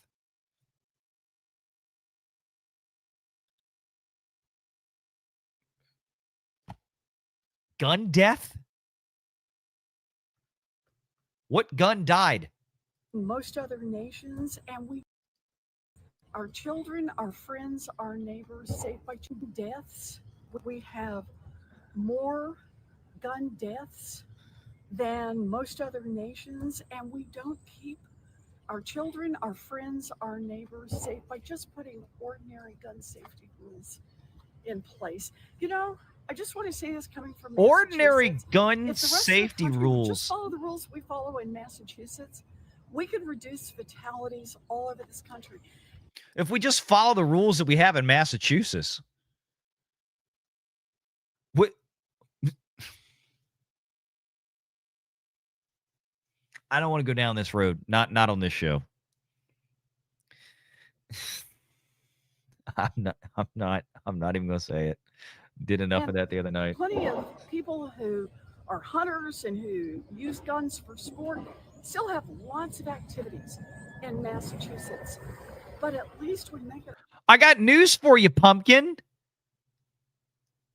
More than likely, the type of gun that was used to do this today to Charlie Kirk is the same type of gun that you're talking about that all your hunters use.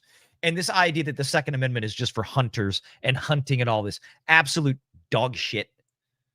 I'm so tired of these idiot people. A bolt action 30-06 Browning is probably something more akin to what was used today. So what would have changed? How does that work, Liz? A little tougher to use guns for harming other human beings. What do you think? It's a little tougher in Massachusetts for people to use guns to harm other human beings.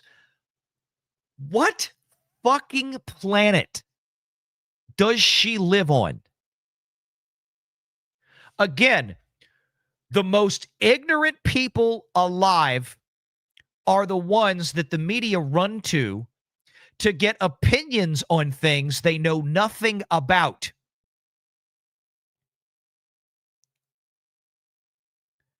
And unfortunately, in the case of Elizabeth Warren, is one of the people that certain voters in this country have thought highly enough to put in charge, or at least be one of 100 members making laws on these topics, many of which are unconstitutional. But every one of them today on Capitol Hill, moments after finding out that Charlie Kirk was killed, immediately go to the platform now of gun safety. The Democrat Party has now officially today, Wednesday, September 10th, used the murder of Charlie Kirk to launch their new gun safety campaign. Again, the fact that that multiple persons coming out of Capitol Hill, Democrats, well-known Democrats, are using that phrase that I've never heard them use before, are now using that today. Well, I almost made a bad reference there, considering the events today, but they decided to launch this today. This is not an accident. The people who are saying the Democrats need to lower the temperatures. Oh, please. Right. Why don't you stop? So wait. Wait, she just got asked a question. Wait. I got to turn that up because I couldn't hear what the reporter was saying. Wait, what did she say? She asked about what do you say to the people who are asking Democrats to lower the temperature? Did y'all hear that? That's what I heard. Hang on a second. Make it a little tougher to use guns for harming other human beings. Right, because there's no murders in Boston. There's no inner city gangs in Boston shooting each other. None of that. They can't use those illegal. It's woman is stupid. People who are saying the Democrats need to lower the temperatures. Oh, yeah, that's what she said. She said, "What do you say?" Because she's got the microphone pointed at Liz Warren's face instead of her own when she's asking the question, so you can't really pick it up, but it's there in the background. She asked, "What do you say to the people who are saying Democrats should lower the temperature of the rhetoric?" Which everything we just showed you the clips a little while ago, right? This is not a dispute. They have ramped up the rhetoric, the violent rhetoric in the last several years. And look at Elizabeth Warren's response to this. That's what that oh, it's not us. A little tougher to use guns for harming. Listen carefully. What do you say to people who are saying the Democrats need to lower the temperatures? Oh, please. Lower the temperature. Yeah. Right. Why don't you start with the President of the United States? Oh my God. I mean, I didn't watch the clip and you knew this bitch was going to say that, but it still hits when she does. The President of the United States, Donald Trump, has not told anybody to go out and beat Democrats, like physically. The President of the United States, Donald Trump, has not told the people on the right to go out and behave in a violent fashion anywhere. January 6th, Donald Trump told people not to go to the Capitol and don't do that and don't do this and don't go there. But yet they still wanted to put this man in prison for inciting an insurrection with no evidence of it. Elizabeth Warren was one of them. And now she's going to stand here and have the audacity to say that after everything we've just showed you, all the clips, all the news reporters, the elected officials in the past that have talked about getting rough with Republicans, get in their face, go to where they're eating dinner, go get in their face, get a crowd around them, harass them, stalk them, assault them. I have thought a lot about blowing. I mean, Madonna out there, all the celebrities, De Niro.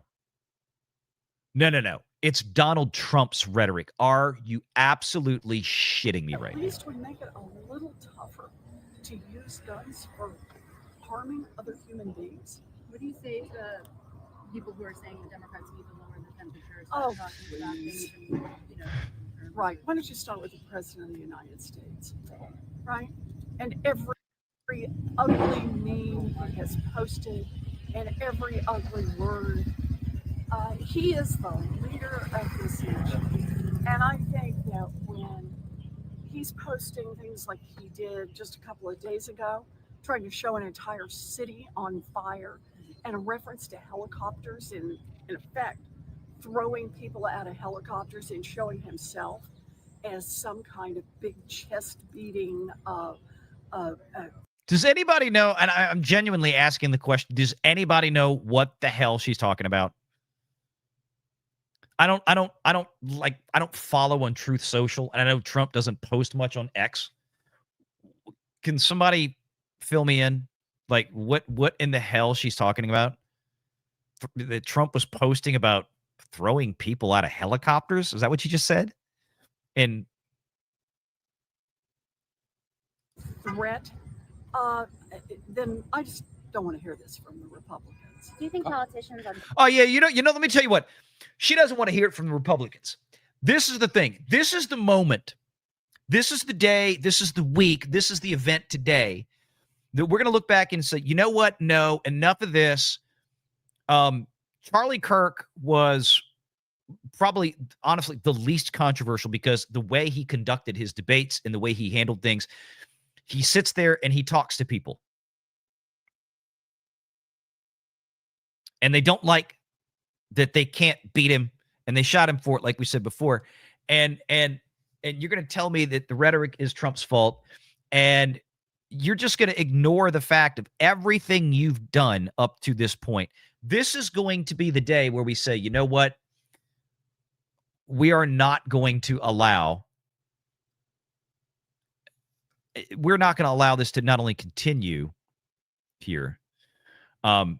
We're not going to allow Charlie Kirk's murder to be in vain. This is the moment that, and people, and I'm not saying go out and do stupid stuff. Don't misunderstand. What I'm talking about is we have to unequivocally call out the Elizabeth Warrens of the world.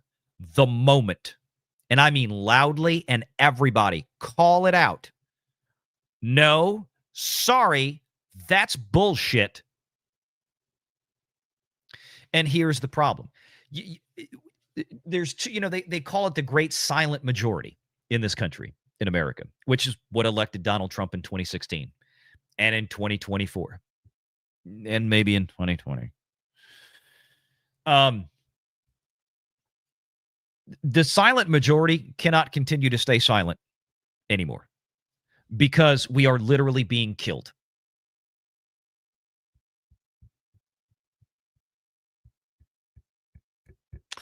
And people like Elizabeth Warren, and yes, the rhetoric she uses and her party members and her fellow Democrat Party leaders use is a big part of the problem. We need to stop treating it like it's not, or stop trying to, and stop accepting the moral equivalency arguments like I mentioned before. That, oh, well, this happens on the right too. Let me go ahead and stop you right there. The level, the severity, the ferocity of the violence from the left is orders of magnitude more than anything I've ever heard of from the other side. And it's consistent, and it's getting worse and worse and worse. We are not going to accept the moral equivalency argument bullshit anymore. Let this be the day.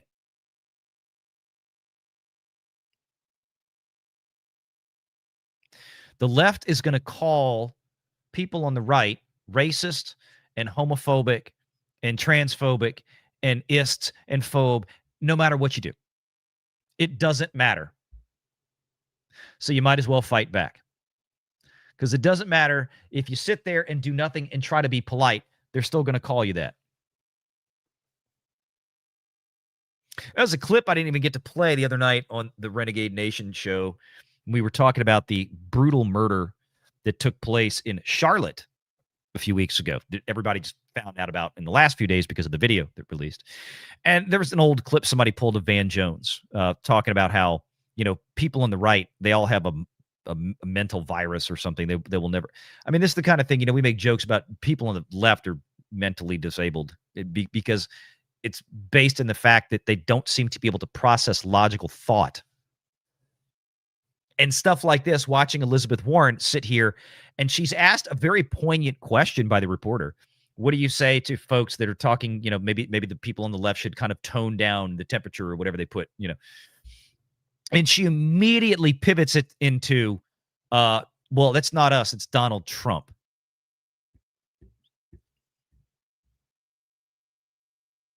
These people are sick. Eating a threat, then I just don't want to hear this from the Republicans. Do you think politicians? I don't want to hear this from the Republicans. Give me a break. Trying to turn the rhetoric down. I think what we have to say is, A, violence is not the answer, and we are willing to take steps so that violence in this country is not so lethal. Do we have a... Wait. What did she just say? That violence in this country won't be what? Is not so lethal. Do we have a single Republican who will stand in the rhetoric down? I think what we have to say. No. There's no way she just said that. Do you think politicians on both sides have a role to play here, though, in trying to turn the rhetoric down? I think what we have to say is, A, violence is not the answer, and we are willing to take steps so that violence in this country is not so lethal. Do we? We're going to take steps, or we need to take steps in this country so that violence isn't so legal? Or did she say lethal? Either way, it's like, well, which one of those two statements is worse? We should pass a law banning murder. Fucking stupid. That violence isn't so lethal. So we can have violence, but as long as it's not lethal. What law do these people think they can pass? What legislation do they think they can pass that criminals will obey? This is always the stupidest part of this. It's like, criminals by definition tend to ignore the law. But we will always have retarded white liberal Karens like Elizabeth Warren, who, by God, she is going to speak to the manager. We have a single Republican who will stand up and join us following the school shooting out in Denver. Because it will do nothing. All you're going to do with those kind of things is to ban law-abiding citizens from being able to exercise their Second Amendment right, which you can't defeat by statute, by the way, anyway. So Elizabeth Warren's response to Charlie Kirk getting killed is to, honor his memory by suggesting that something really, really stupid and terrible and anti-American be done, which would have been the antithesis of what Charlie Kirk would have stood for. These people will never not seize an opportunity to push their nonsense, especially a crisis. At the same time, school shootings happen every single day. They have become commonplace in this country. It's hard now. Yeah, well, maybe you should stop transing kids, because most of the last school shooters that we've had in the last few years have been non-binary type. To actually get attention when someone has been mowed down with a gun, and Congress could change that and should change that. Congress could not change that. Again, this is part of the terrible argument of the left that says Congress can fix this. If you believe that, I have a bridge to sell you in the desert. It's a lovely bridge.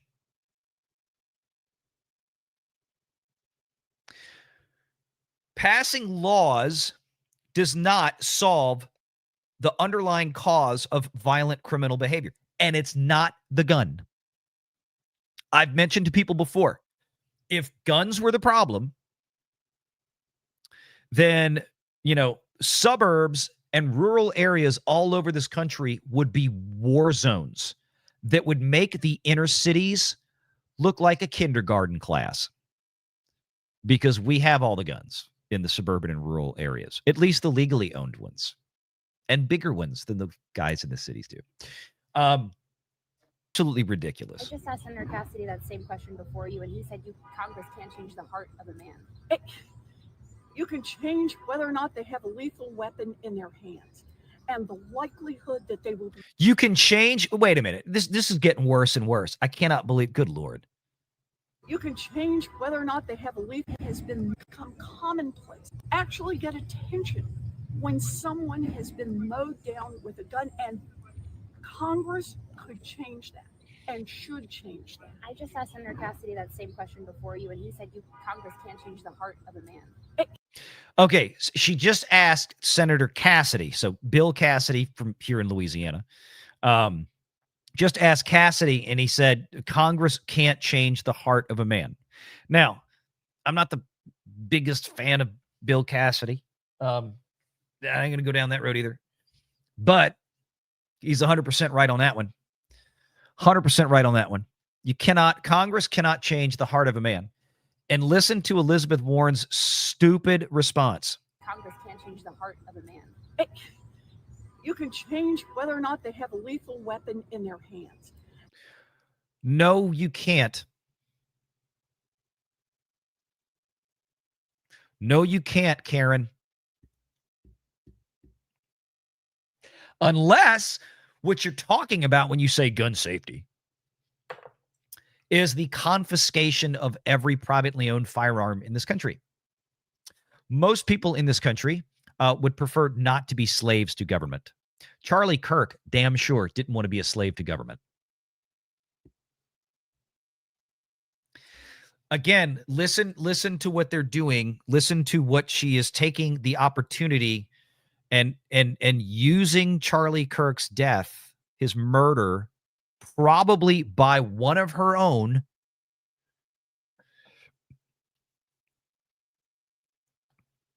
Look at what she's doing with it. And the likelihood that they will be able to kill another person or to kill themselves. Congress cannot solve that, and she is lying. She is either clinically retarded or she's a damn liar. It's one of the two, or both, but it's definitely one of the two, for sure, at least. Up if they have a lethal weapon. Those are the facts. And Republicans want to turn their backs on that because it is more politically expedient. But they are not making anybody safer.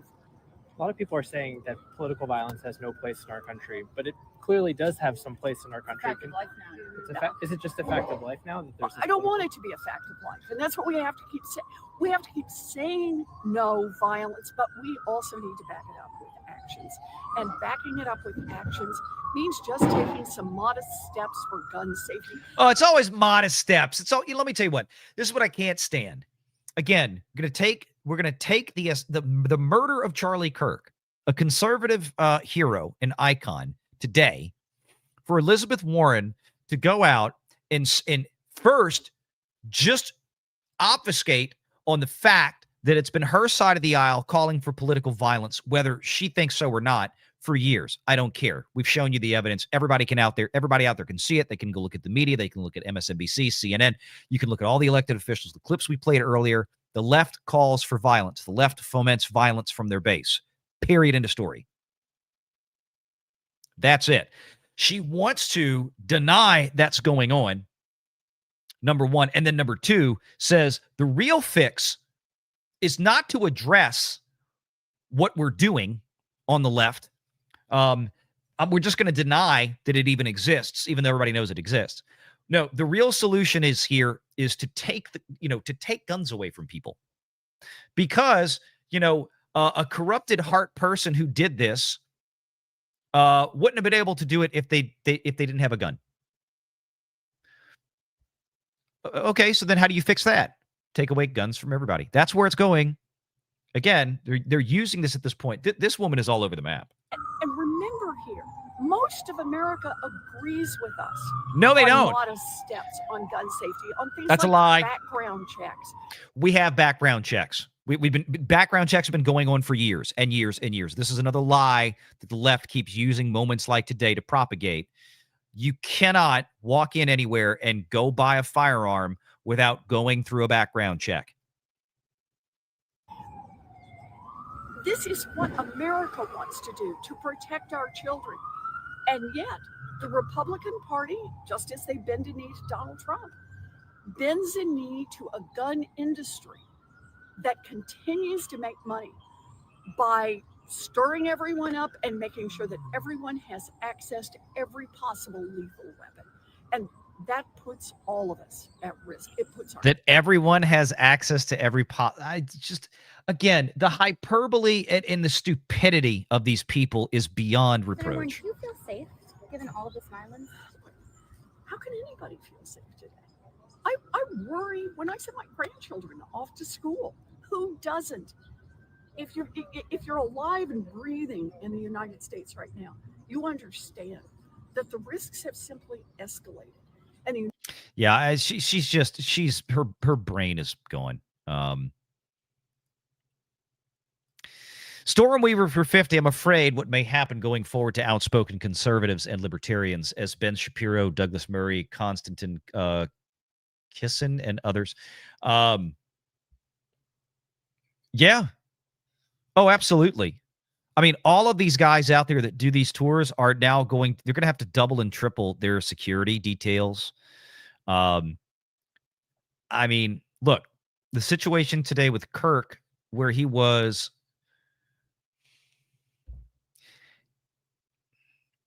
tactically, he was in about the worst position he could be in.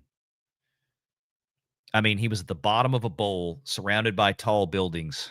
I'm going to tell you what, there will not be another conservative speaker out there ever again that will do a thing like Charlie Kirk did today out in the open like this, in that bad tactical position. And I'm not trying to blame, obviously, Charlie or his security detail. Who thinks that's actually going to happen to a guy like Charlie Kirk? It's one thing when you have the president of the United States somewhere and you can put snipers up on the rooftops, counter snipers up on rooftops all over buildings to cover the protection detail. You can't do that if you're Charlie Kirk. You know?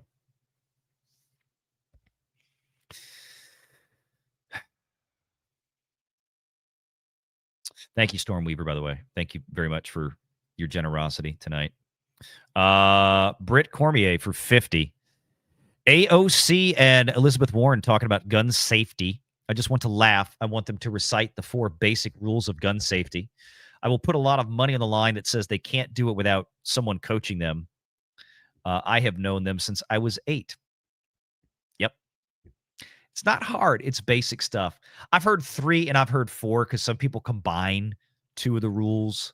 You know, always keep the gun pointed in a safe direction. Always treat a gun as if it's loaded. Always keep your finger off the trigger until you're ready to shoot. And never point the gun at anything that you don't intend to hit. So, yeah. I mean, basic stuff. Thank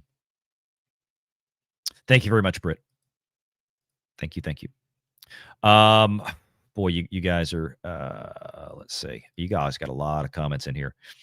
Doge for 2. Me and bro BYU, younger siblings, UVU alumni. Rest in peace, Charlie Kirk. Yeah. Pool Hall for 5.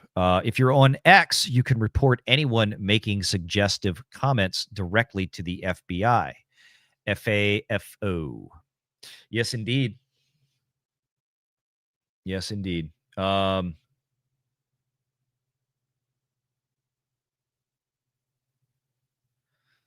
just looking at some other news stuff here. Oh, somebody's got it in. Okay. I'll pull this up in a second. Let me grab a few more of these chats. All right. We're going to take a look at this. George Takei needs Jesus and to renounce lifestyle. Doge for $2. Thank you, Doge. Snarky for 10. And I'm sorry, I'm not more peppy reading these super chats like I usually am.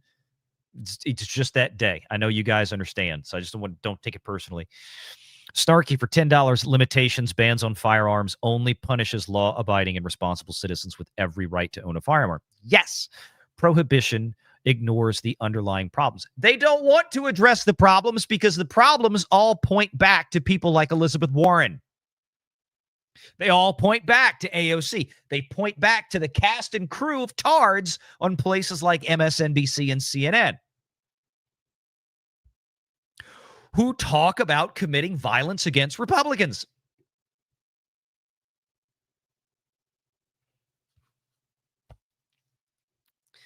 Clank, clank, I'm a tank. For 5. Vote like Charlie. YouTube won't let me send what I want to say, so win at the ballot box. Yeah. And I'm sure there's a lot of people trying to super chat some stuff tonight that ain't going through. Potentially Criminal is in the house for $5. You can smell the fear from people like Brooklyn Dad. Life came at the left very fast today. Yes. Yes. Brooklyn Dad is a consummate short bus dingbat. God, my eyes itching like crazy today. I feel like I've told you guys before, it's like when I'm in here, I don't know what it is, something in this room. I'm sitting here streaming. My eyes have been getting a lot more irritated lately. I don't know what's going on. Mainly when I'm in here. I don't know why. I got to figure this one out. Me and my monkey. God bless Charlie Kirk's family. He stood up in public for what he believed and was cut down for it. He was an inspirational person to many of us. Yes. Juliet, one of our wonderful moderators out there for 1 British pound sterling. Thank you, Juliet. You didn't have to do that. I'm so happy you did. Thank you. Marcus Quintus is out there. I think D-Bud Martin was in here earlier. Mr. Tickle Trunk is in the house. We've got a lot of good moderators out there. And I'm trying to scroll through and see if I can find everybody. Because, again, I'm not really looking on YouTube. I'm looking on StreamYard. If I missed you, my apologies. Let me see. Because I don't have the Renegade Nation chat up, but I think Juliet's in both. Marcus Quintus is in both. Like I said, I'm pretty sure I saw D-Bud earlier. Big Daddy MRI was out there. So thank you to the mods tonight. Lord Kamina for 2, unless it's a SIG. Yeah, no P320 jokes. I've never have owned a P320. So when all that started, people were asking about it. I'm like, I don't have a 320. I have a 365 and a 229, but I've never had a 320. So I've never had that issue. Albertus Magnus for 5. Dems have been dog whistling this for years. Expect more dogs to answer the whistle. Pritzker and his party will not stop. Yep. Nom de plume. Prayers for Charlie and his family. May God protect and comfort them. Albertus Magnus, gun control disarms victims, not criminals. This is by design. Yes, it is. They want more unarmed victims out there. And they want a population that they can absolutely, totally control. Like, look at Britain. Look at what's going on in Britain. Look at what went on in Australia during COVID especially. Look at how brutal law enforcement got with the population back then to force them to do things, force them to get vaccinated, force them this, force them that. Nobody had the ability to rise up against an oppressive government in those countries.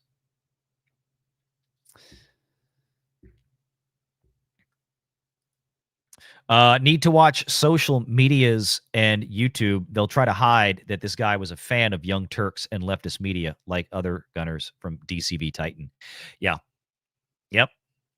The long-range perpetrator is most likely a victim of MK Ultra. That's one I haven't heard in a while. That World War II. John Maynard for 5. Thank you, John. Diz the Jizz for 2. Speaking of retards, did you see JB's comments? Just wow. JB's comments? Which JB is that? Was it on X? Do you want to tag me on X? I'll go look in a minute.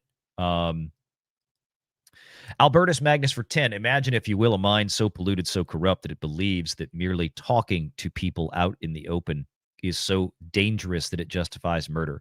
This is the modern leftist. Exactly. Remember, the left is the one that created the hallmark phrase of, well, words can be violence. Again, they've programmed their base, which is already mentally unhinged to begin with in many cases. They've already programmed their base to believe that words are violence, Republicans are Nazis, Trump is literally Hitler. And what do you do with people like that? What do you do with the Klan? What do you do with Nazis? The left has conditioned its base. This is what they want. John Maynard, there was a UVU student that had posted yesterday on the Tweety hoping that this, I did see something about that, and now they privated their profile. I don't remember if I saved it or shared it, but I saw somebody post that. They were saying, yeah, something's going to happen tomorrow when Charlie Kirk is here. That guy. Yeah, I think I even tagged him in it. I think somebody posted it, and I wrote underneath it. It was like, hello, FBI. Yeah, I know what you're talking about. I did see that, John. John Common for 5. Today, we lost who very well could have been the next Rush Limbaugh. Yes. Yes. Albertus for 5. One should not expect civilized behavior from Dems. In 2025, it's getting hard to. I mean, we should always expect civilized behavior from everybody.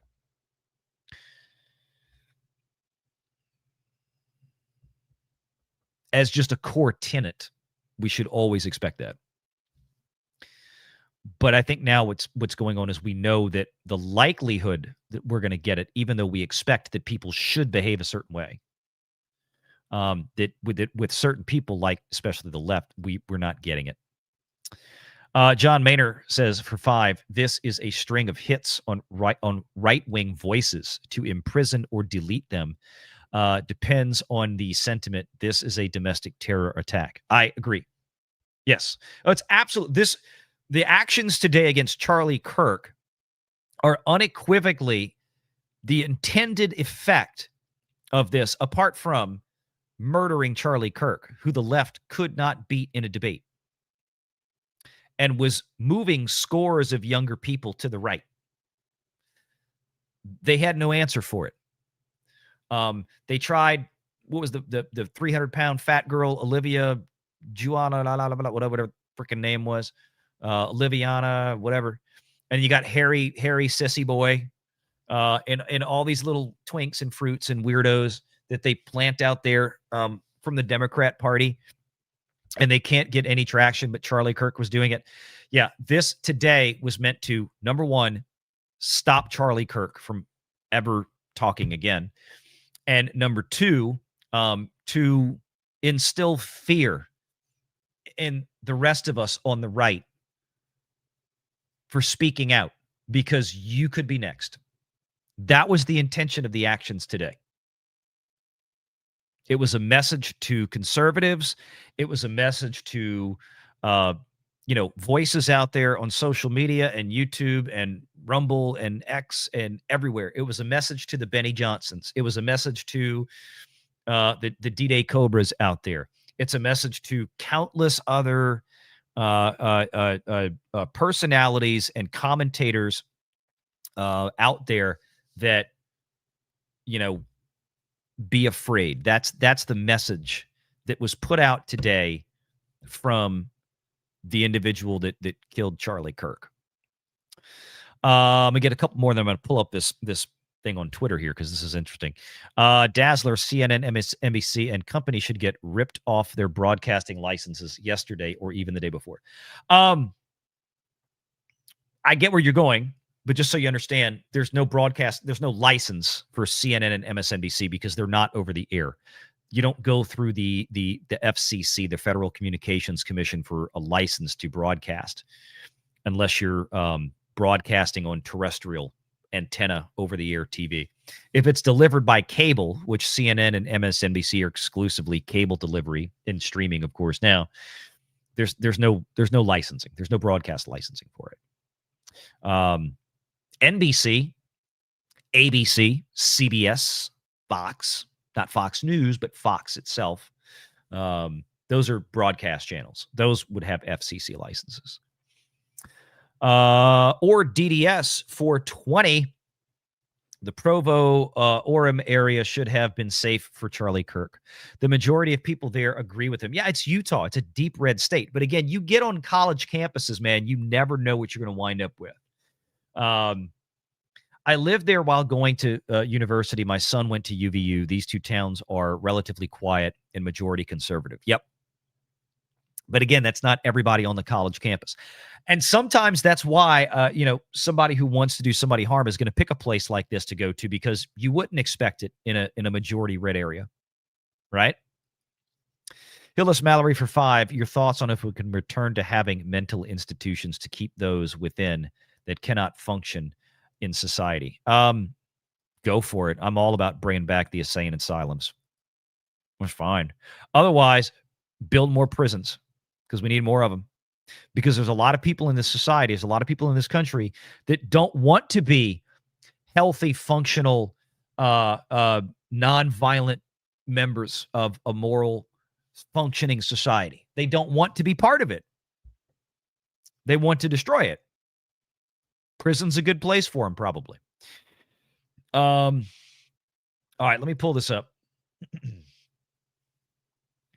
So this is what, basically what somebody was showing here, where they said, the shot came. This is the Losi Center. You see in the back here, LOS, Losi. I'm probably saying it wrong. Sorry, I don't know how to pronounce it. Let me move over here. All right, so you've got up in the corner there where that line starts and moves from the upper right side to the lower left side of the frame. All right, so that's where they're estimating that the shooter was. And you can see the distance there, basically on top of that building, shooting, I suppose, over that food court, that student union, and then down into that bowl. That's a distance of, according to this, 455 feet. So that's a good bit. That's a good bit. So that's about, what is that, 100 and, it is feet, right? It's not, yeah, it's feet. It's in feet. So it's at a distance of about, what is that, 150 yards, roughly? About 150 yards.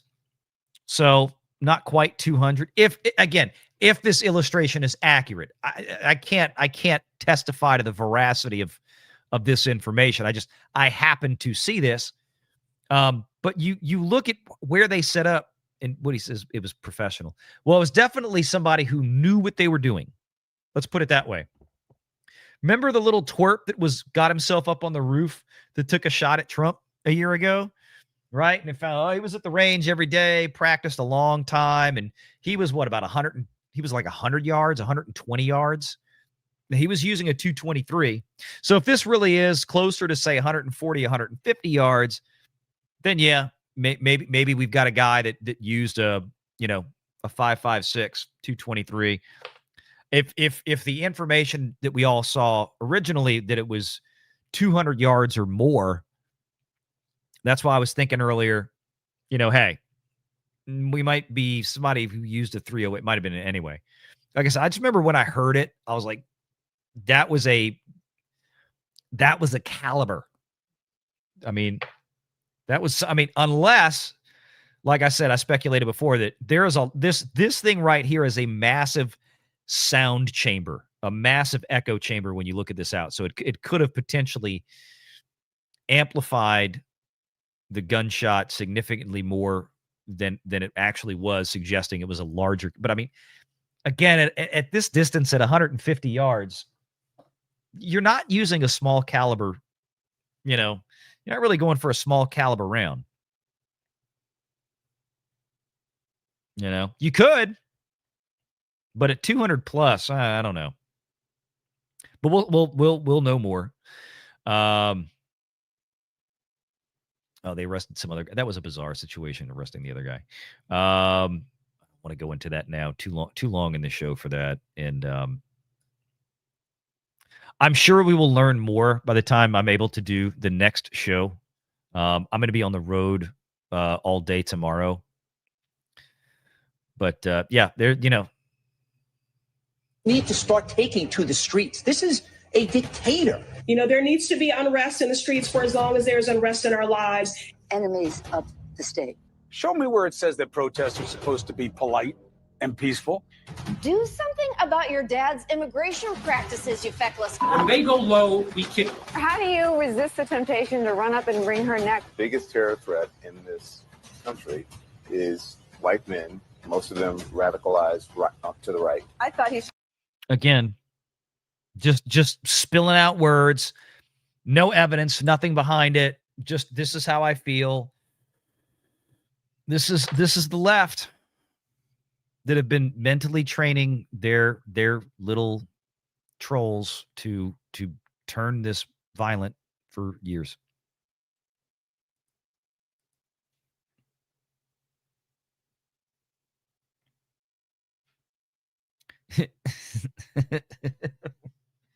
Every single Democrat is condemning the attack on Charlie Kirk. Some Republicans, like Elon Musk, are trying to incite more violence and blame the left. They are to blame.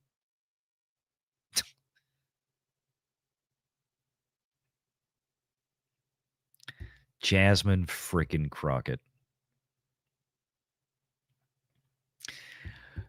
I'm not even going to get started on her. I'm not even going to get started on her. Wow. You know, they've yeah. This is going to be interesting. How many of these people that can't hold their wad in the next few days that are going to absolutely get fired? Here's Libs of TikTok. I can't believe people are actually, oh man. Yep, she decided to post that online, and it doesn't take very long to find out who they are. Of course, it's a school teacher. It's a product of teachers' unions and an education degree. What a shock. What a shock. There are going to hopefully be a lot of people that wind up losing their jobs when they voluntarily run their mouth like this. Moment of silence for Charlie Kirk at Yankee Stadium. Good for them.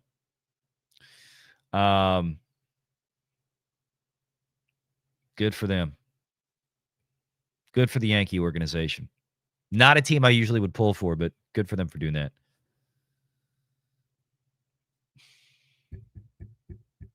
Kirsch has got a point. Yeah. See, look. This is the kind of thing. This is why what happened to Charlie Kirk happened, because this is what they want. That's what the left wants. Talking about the DC stuff.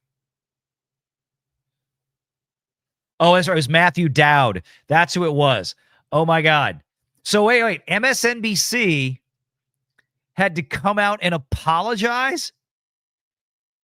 Oh. Following up with what was just said, he's been one of the most divisive, especially divisive younger figures in this, who is constantly sort of pushing this sort of hate speech or sort of aimed at certain groups. And I always go back to hateful thoughts lead to hateful words, which then lead to hateful actions. Right. Blaming Charlie Kirk. Victim blaming. Look at this statement. I'm guessing, is this real? Who posted this? Oh, Eric Daughtry. So I'm gonna assume that this is accurate here if Eric is posting this. Statement from MSNBC Public Relations. This was a tweet they made because they probably got they have been getting savaged all afternoon, rightfully so, on the internet for their horrid newscasting. They are the sewer of the news, and it's not even really news what they do. MSNBC President Rebecca Kutler, quote, during our breaking news coverage of the shooting of Charlie Kirk, Matthew Dowd made comments that were inappropriate, insensitive, and unacceptable. We apologize for his statements, as has he. There's no place for violence in America, political or otherwise. Here's the thing. He said it, and he said it because that's what he really meant. You know how these people think. We're sorry that he said it live on air and that you heard it. But those of us at MSNBC probably really agree with most everything he said, if not every single word. That's what's really being said here. We're just sorry that he did it on the air. Oh, God. Do we already get an article up at TPP on the DC Rider on that Park Place? Make sure y'all check out that Park Place every day. Come on. Why do they always look like this? What?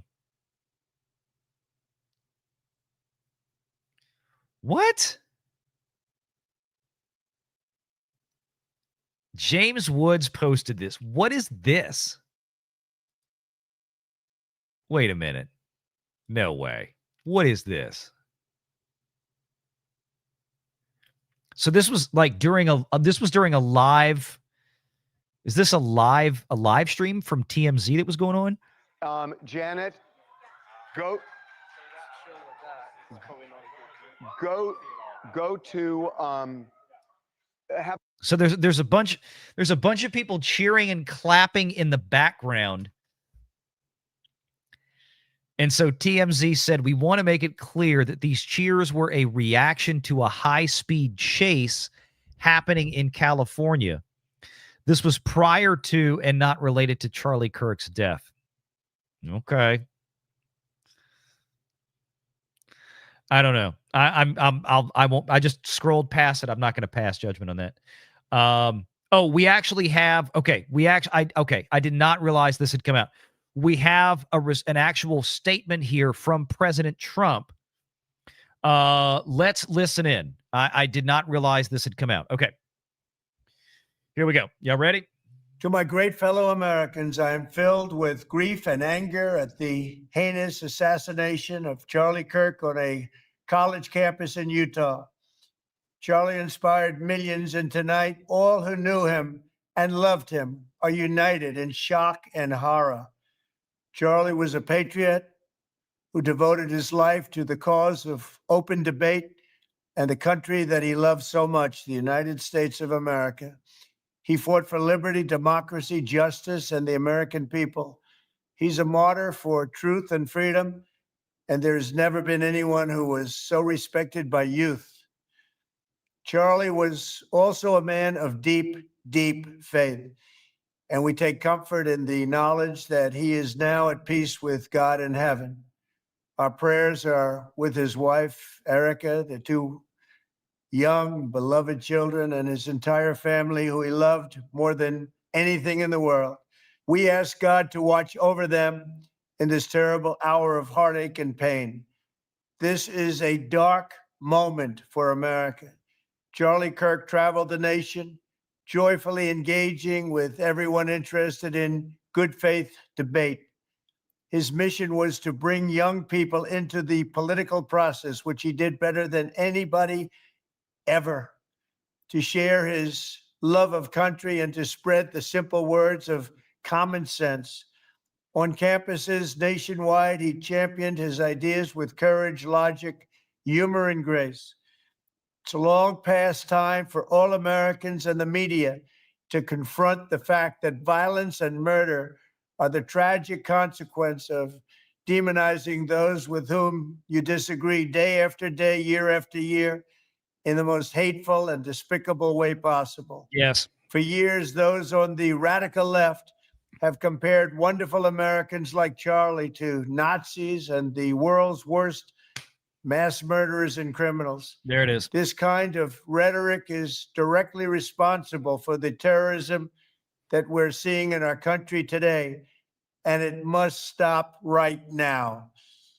My administration will find each and every one of those who contributed to this atrocity and to other political violence, including the organizations that fund it and support it, Yes. as well as those who go after our judges, And we know who law enforcement officials, Yep. and everyone else who brings order to our country. Soros' From the attack on organization, my mainly. life in Butler, Pennsylvania last year, which killed a husband and father, to the attacks on ICE agents, to the vicious murder of a healthcare executive in the streets of New York, to the shooting of House Majority Leader Steve Scalise and 3 others.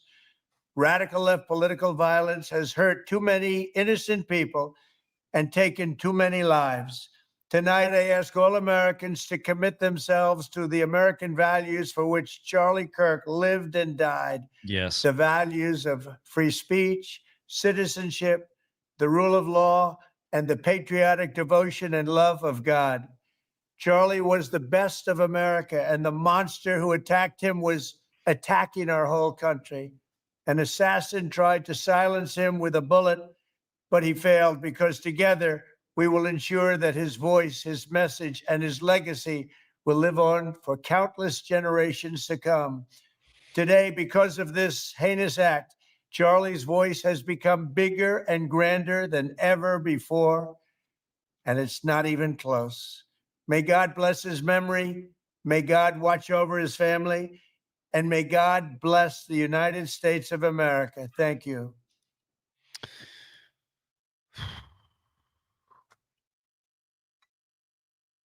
He did not pull any punches at the end there.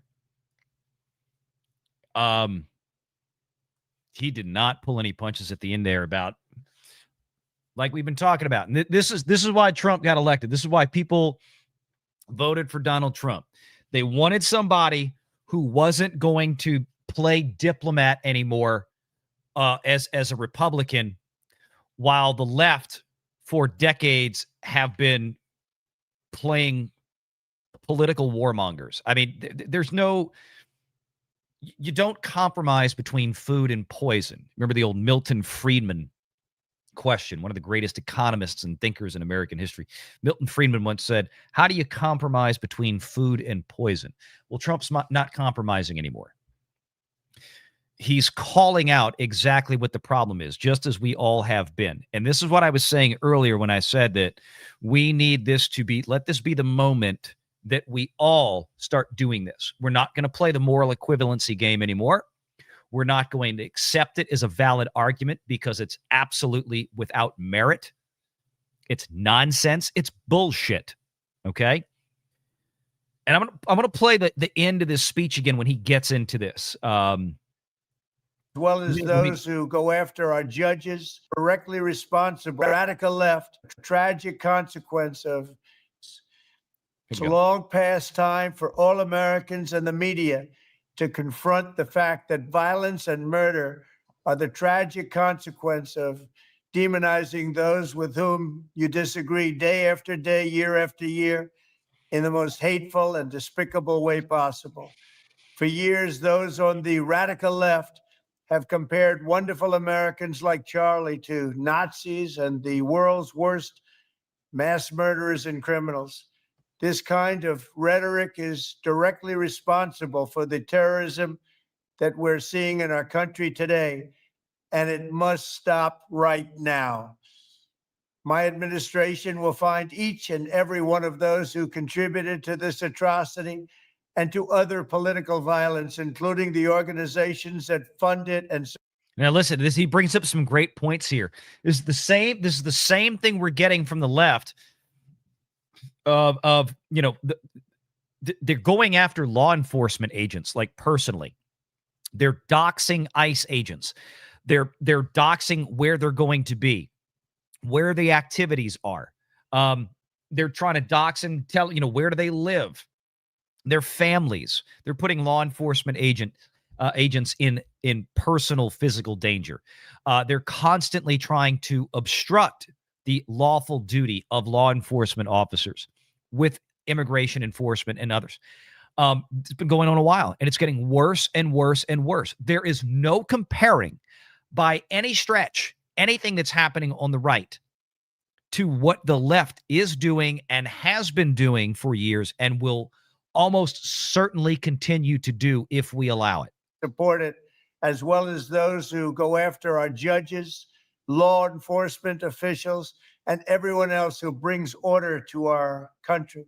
From the attack on my life in Butler, Pennsylvania last year, which killed a husband and father, to the attacks on ICE agents, to the vicious murder of a healthcare executive in the streets of New York, to the shooting of House Majority Leader Steve Scalise and 3 others, radical left political violence has hurt too many innocent people and taken too many lives. Tonight, I ask all Americans to commit themselves to the American values for which Charlie Kirk lived and died, the values of free speech, citizenship, the rule of law, and the patriotic devotion and love of God. Charlie was the best of America, and the monster who attacked him was attacking our whole country. An assassin tried to silence him with a bullet, but he failed, because together we will ensure that his voice, his message, and his legacy will live on for countless generations to come. And that's the most important part right there. That's what we were talking about earlier. That's the most important thing. This will not have been in vain.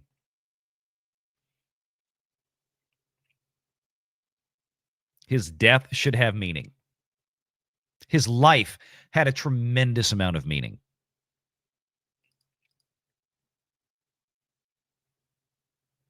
There's no reason for his voice to die with him. I think Trump is totally right.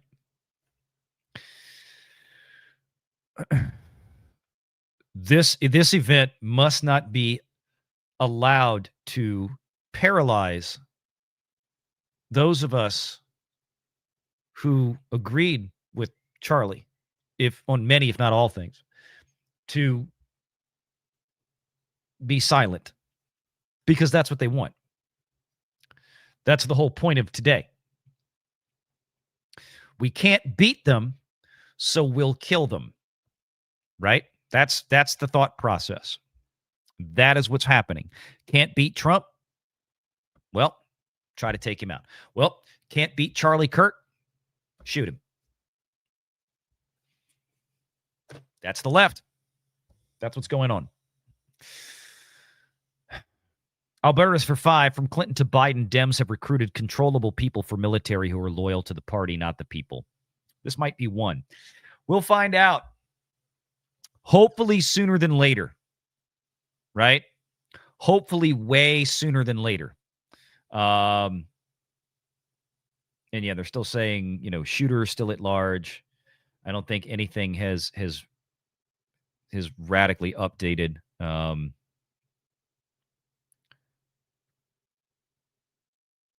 don't know. Let's see here. I'm going to pull this up real quick again. Why it keeps logging me out.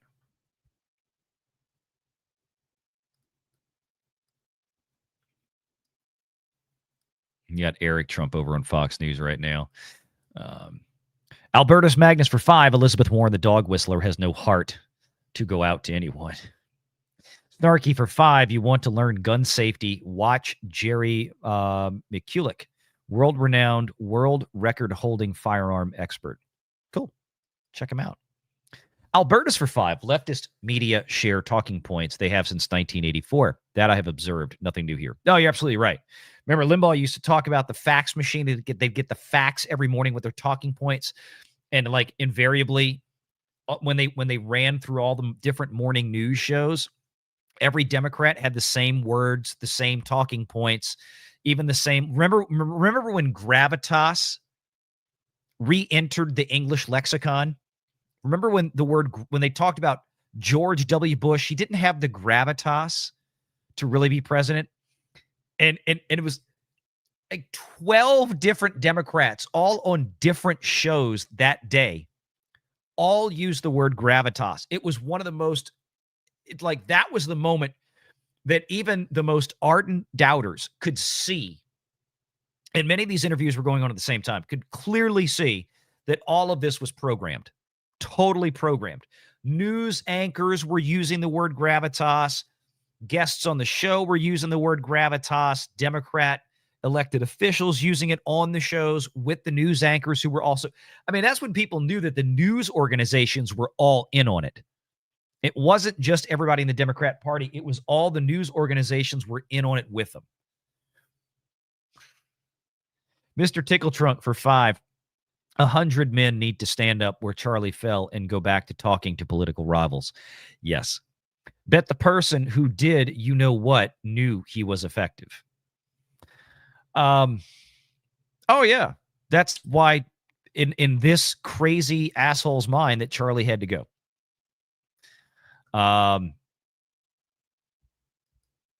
We'll get answers on this one. We better.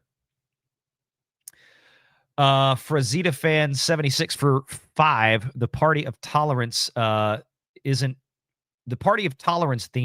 tolerated. Or isn't the party of tolerance isn't very tolerant itself. Especially if other opinions they can't defeat. Hillis Mallory for 5. When you outlaw guns, then only the outlaws will have guns. Precisely.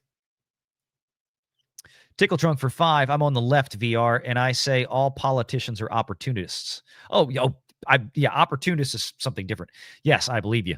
Especially people like Warren are crooked. Don't call the whole left dumb. Well, no. When I say the left, I'm talking specifically about the American politically elected left apparatus, the machine, right? The machine itself, by and large. There are some rank and file, obviously, that are problematic, but I get what you're saying, right? I get what you're saying. But yeah, specifically when we talk about the left calls for violence, we're talking about the party apparatus, the DNC, the machine in Washington. That's where, in the media apparatus, the legacy left-wing media apparatus. DCV Titan for 5. I find it funny that they whine about people ending themselves, yet abortion is a right. Yeah. In their mind. Tickle Trunk for 2. Warren knows it won't work. She's a politician. I think she's one of those that's actually dumb enough to think that what she's saying really would work. I think there's some level in her brain where she thinks that's the answer. Because I've heard too much from her to think that she's in any way, somebody who I'd refer to as smart. Agree with her or not. Politicians don't care about us. Just votes, says Tickle Trunk. Yes. Marcus for 2. Tucker Carlson is our best hope. Maybe. Tickle Trunk for 2. Kirk is now a legend. So much respect for him. Yeah, I mean, he was a legend before today, and now the legend will grow. It's going to be like, what was that? Oh, it's from Braveheart. Or, his legend grows. It's like the last scene. His head was placed on London Bridge. His arms and legs were sent to the four corners of Britain. It did not have the intended effect that Longshanks, it did not have the effect that Longshanks intended. Remember that line in a Braveheart? It's going to be the same thing today. Pool Hall for 2. It's hard to defend against the CIA. Tickle Trunk for 5. Many the left are not Democrats. I'm Canadian, but I agree Warren is acting despicably and trying to use this tragedy for votes. Shameless and disgusting. Yeah, that's what I'm getting at. Thank you, Mr. Tickle Trunk. Hillis Mallory for 2. Just want to put this out there. Third party. Realistically, and this is the problem. You can like this answer or not, but it's a fact. A major third party is a one-way guaranteed ticket to perpetual, overwhelming Democrat rule of everything. Because the third party is mostly going to siphon votes away from the Republican Party. And you will guarantee that Democrats win forever. It's just how it works. It's not like you have in other places around the world, like in Europe and whatnot, where you have 4, 5, 6 parties out there, major parties that do this. The apparatus doesn't work the same way here. I'm not saying I'm opposed to, a true, common sense American, that looks a lot like conservative / maybe libertarian third party. But the reality is what you'd wind up doing is you'd create an environment that would be exceptionally easy for Democrats to get more power than they've ever had. And then they would never let it go. That would be the end of it. That's what bothers me about that. Jean-Michael Gauthier says for 5, the MSNBC apology is a scam. MSNBC main account has 5 million followers. Apology is on press account with 24,000, not nearly enough. There you go. Scam apology not accepted. Exactly. Dave Ward for 2. Have you heard about incident at Evergreen? Is that the school shooting that was today? I know there was something going on. I'm so buried in the Charlie Kirk thing that I am not. It was in Colorado, right? That's when I saw it was in Colorado. I haven't looked at it yet. Too much. I mean, I will eventually, but not for this show. But yeah, thank you for letting me know. Marcus for 2. A Mexican Iron Man rant would make us feel good. Just saying. Mike went on a rant last night, so I don't know if he wants to do it again. He's welcome to hop by, but we're kind of closing down. Jeffrey Jackson for $100. Ignore the trolls. Appreciate your coverage, Valiant. Thank you so much, Jeffrey Jackson. It was great to see a lot of new names out there today. And that one, let's see, Jeffrey Jackson, that came in. That was on the main channel.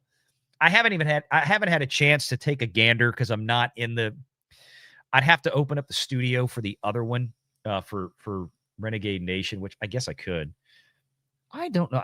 I am still having trouble. There's something wrong. There we go. Come on, mouse, work.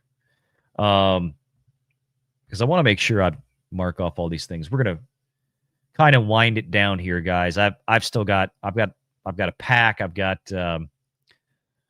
heading out of town tomorrow, so I've got to get ready for that. But let me fix this up real quick. Let me just make sure. I want to go backstage on Renegade Nation. Let's see. I think that's from the main channel. Pretty sure we had a pretty good audience over there as well. And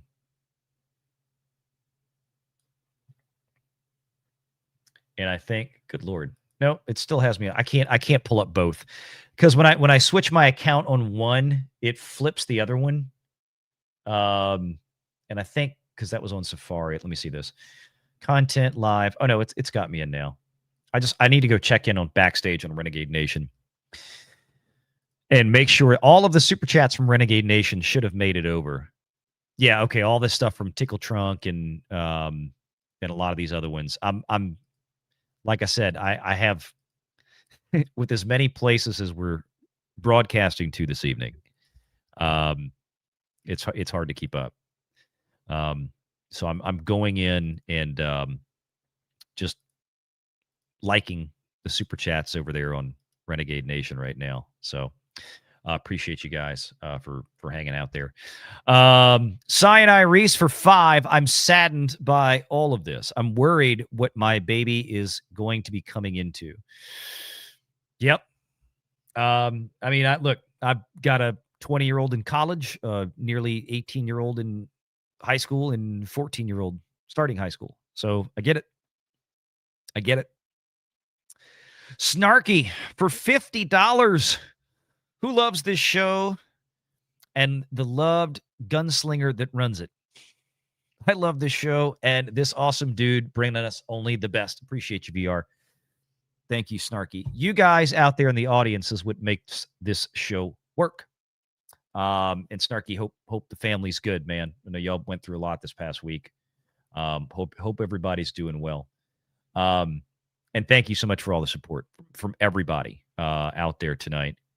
We'll be back Sunday for sure. Again, tomorrow night seems very unlikely that I will be in a position to do a Thursday night Renegade Nation, which is when I do the show with Ron.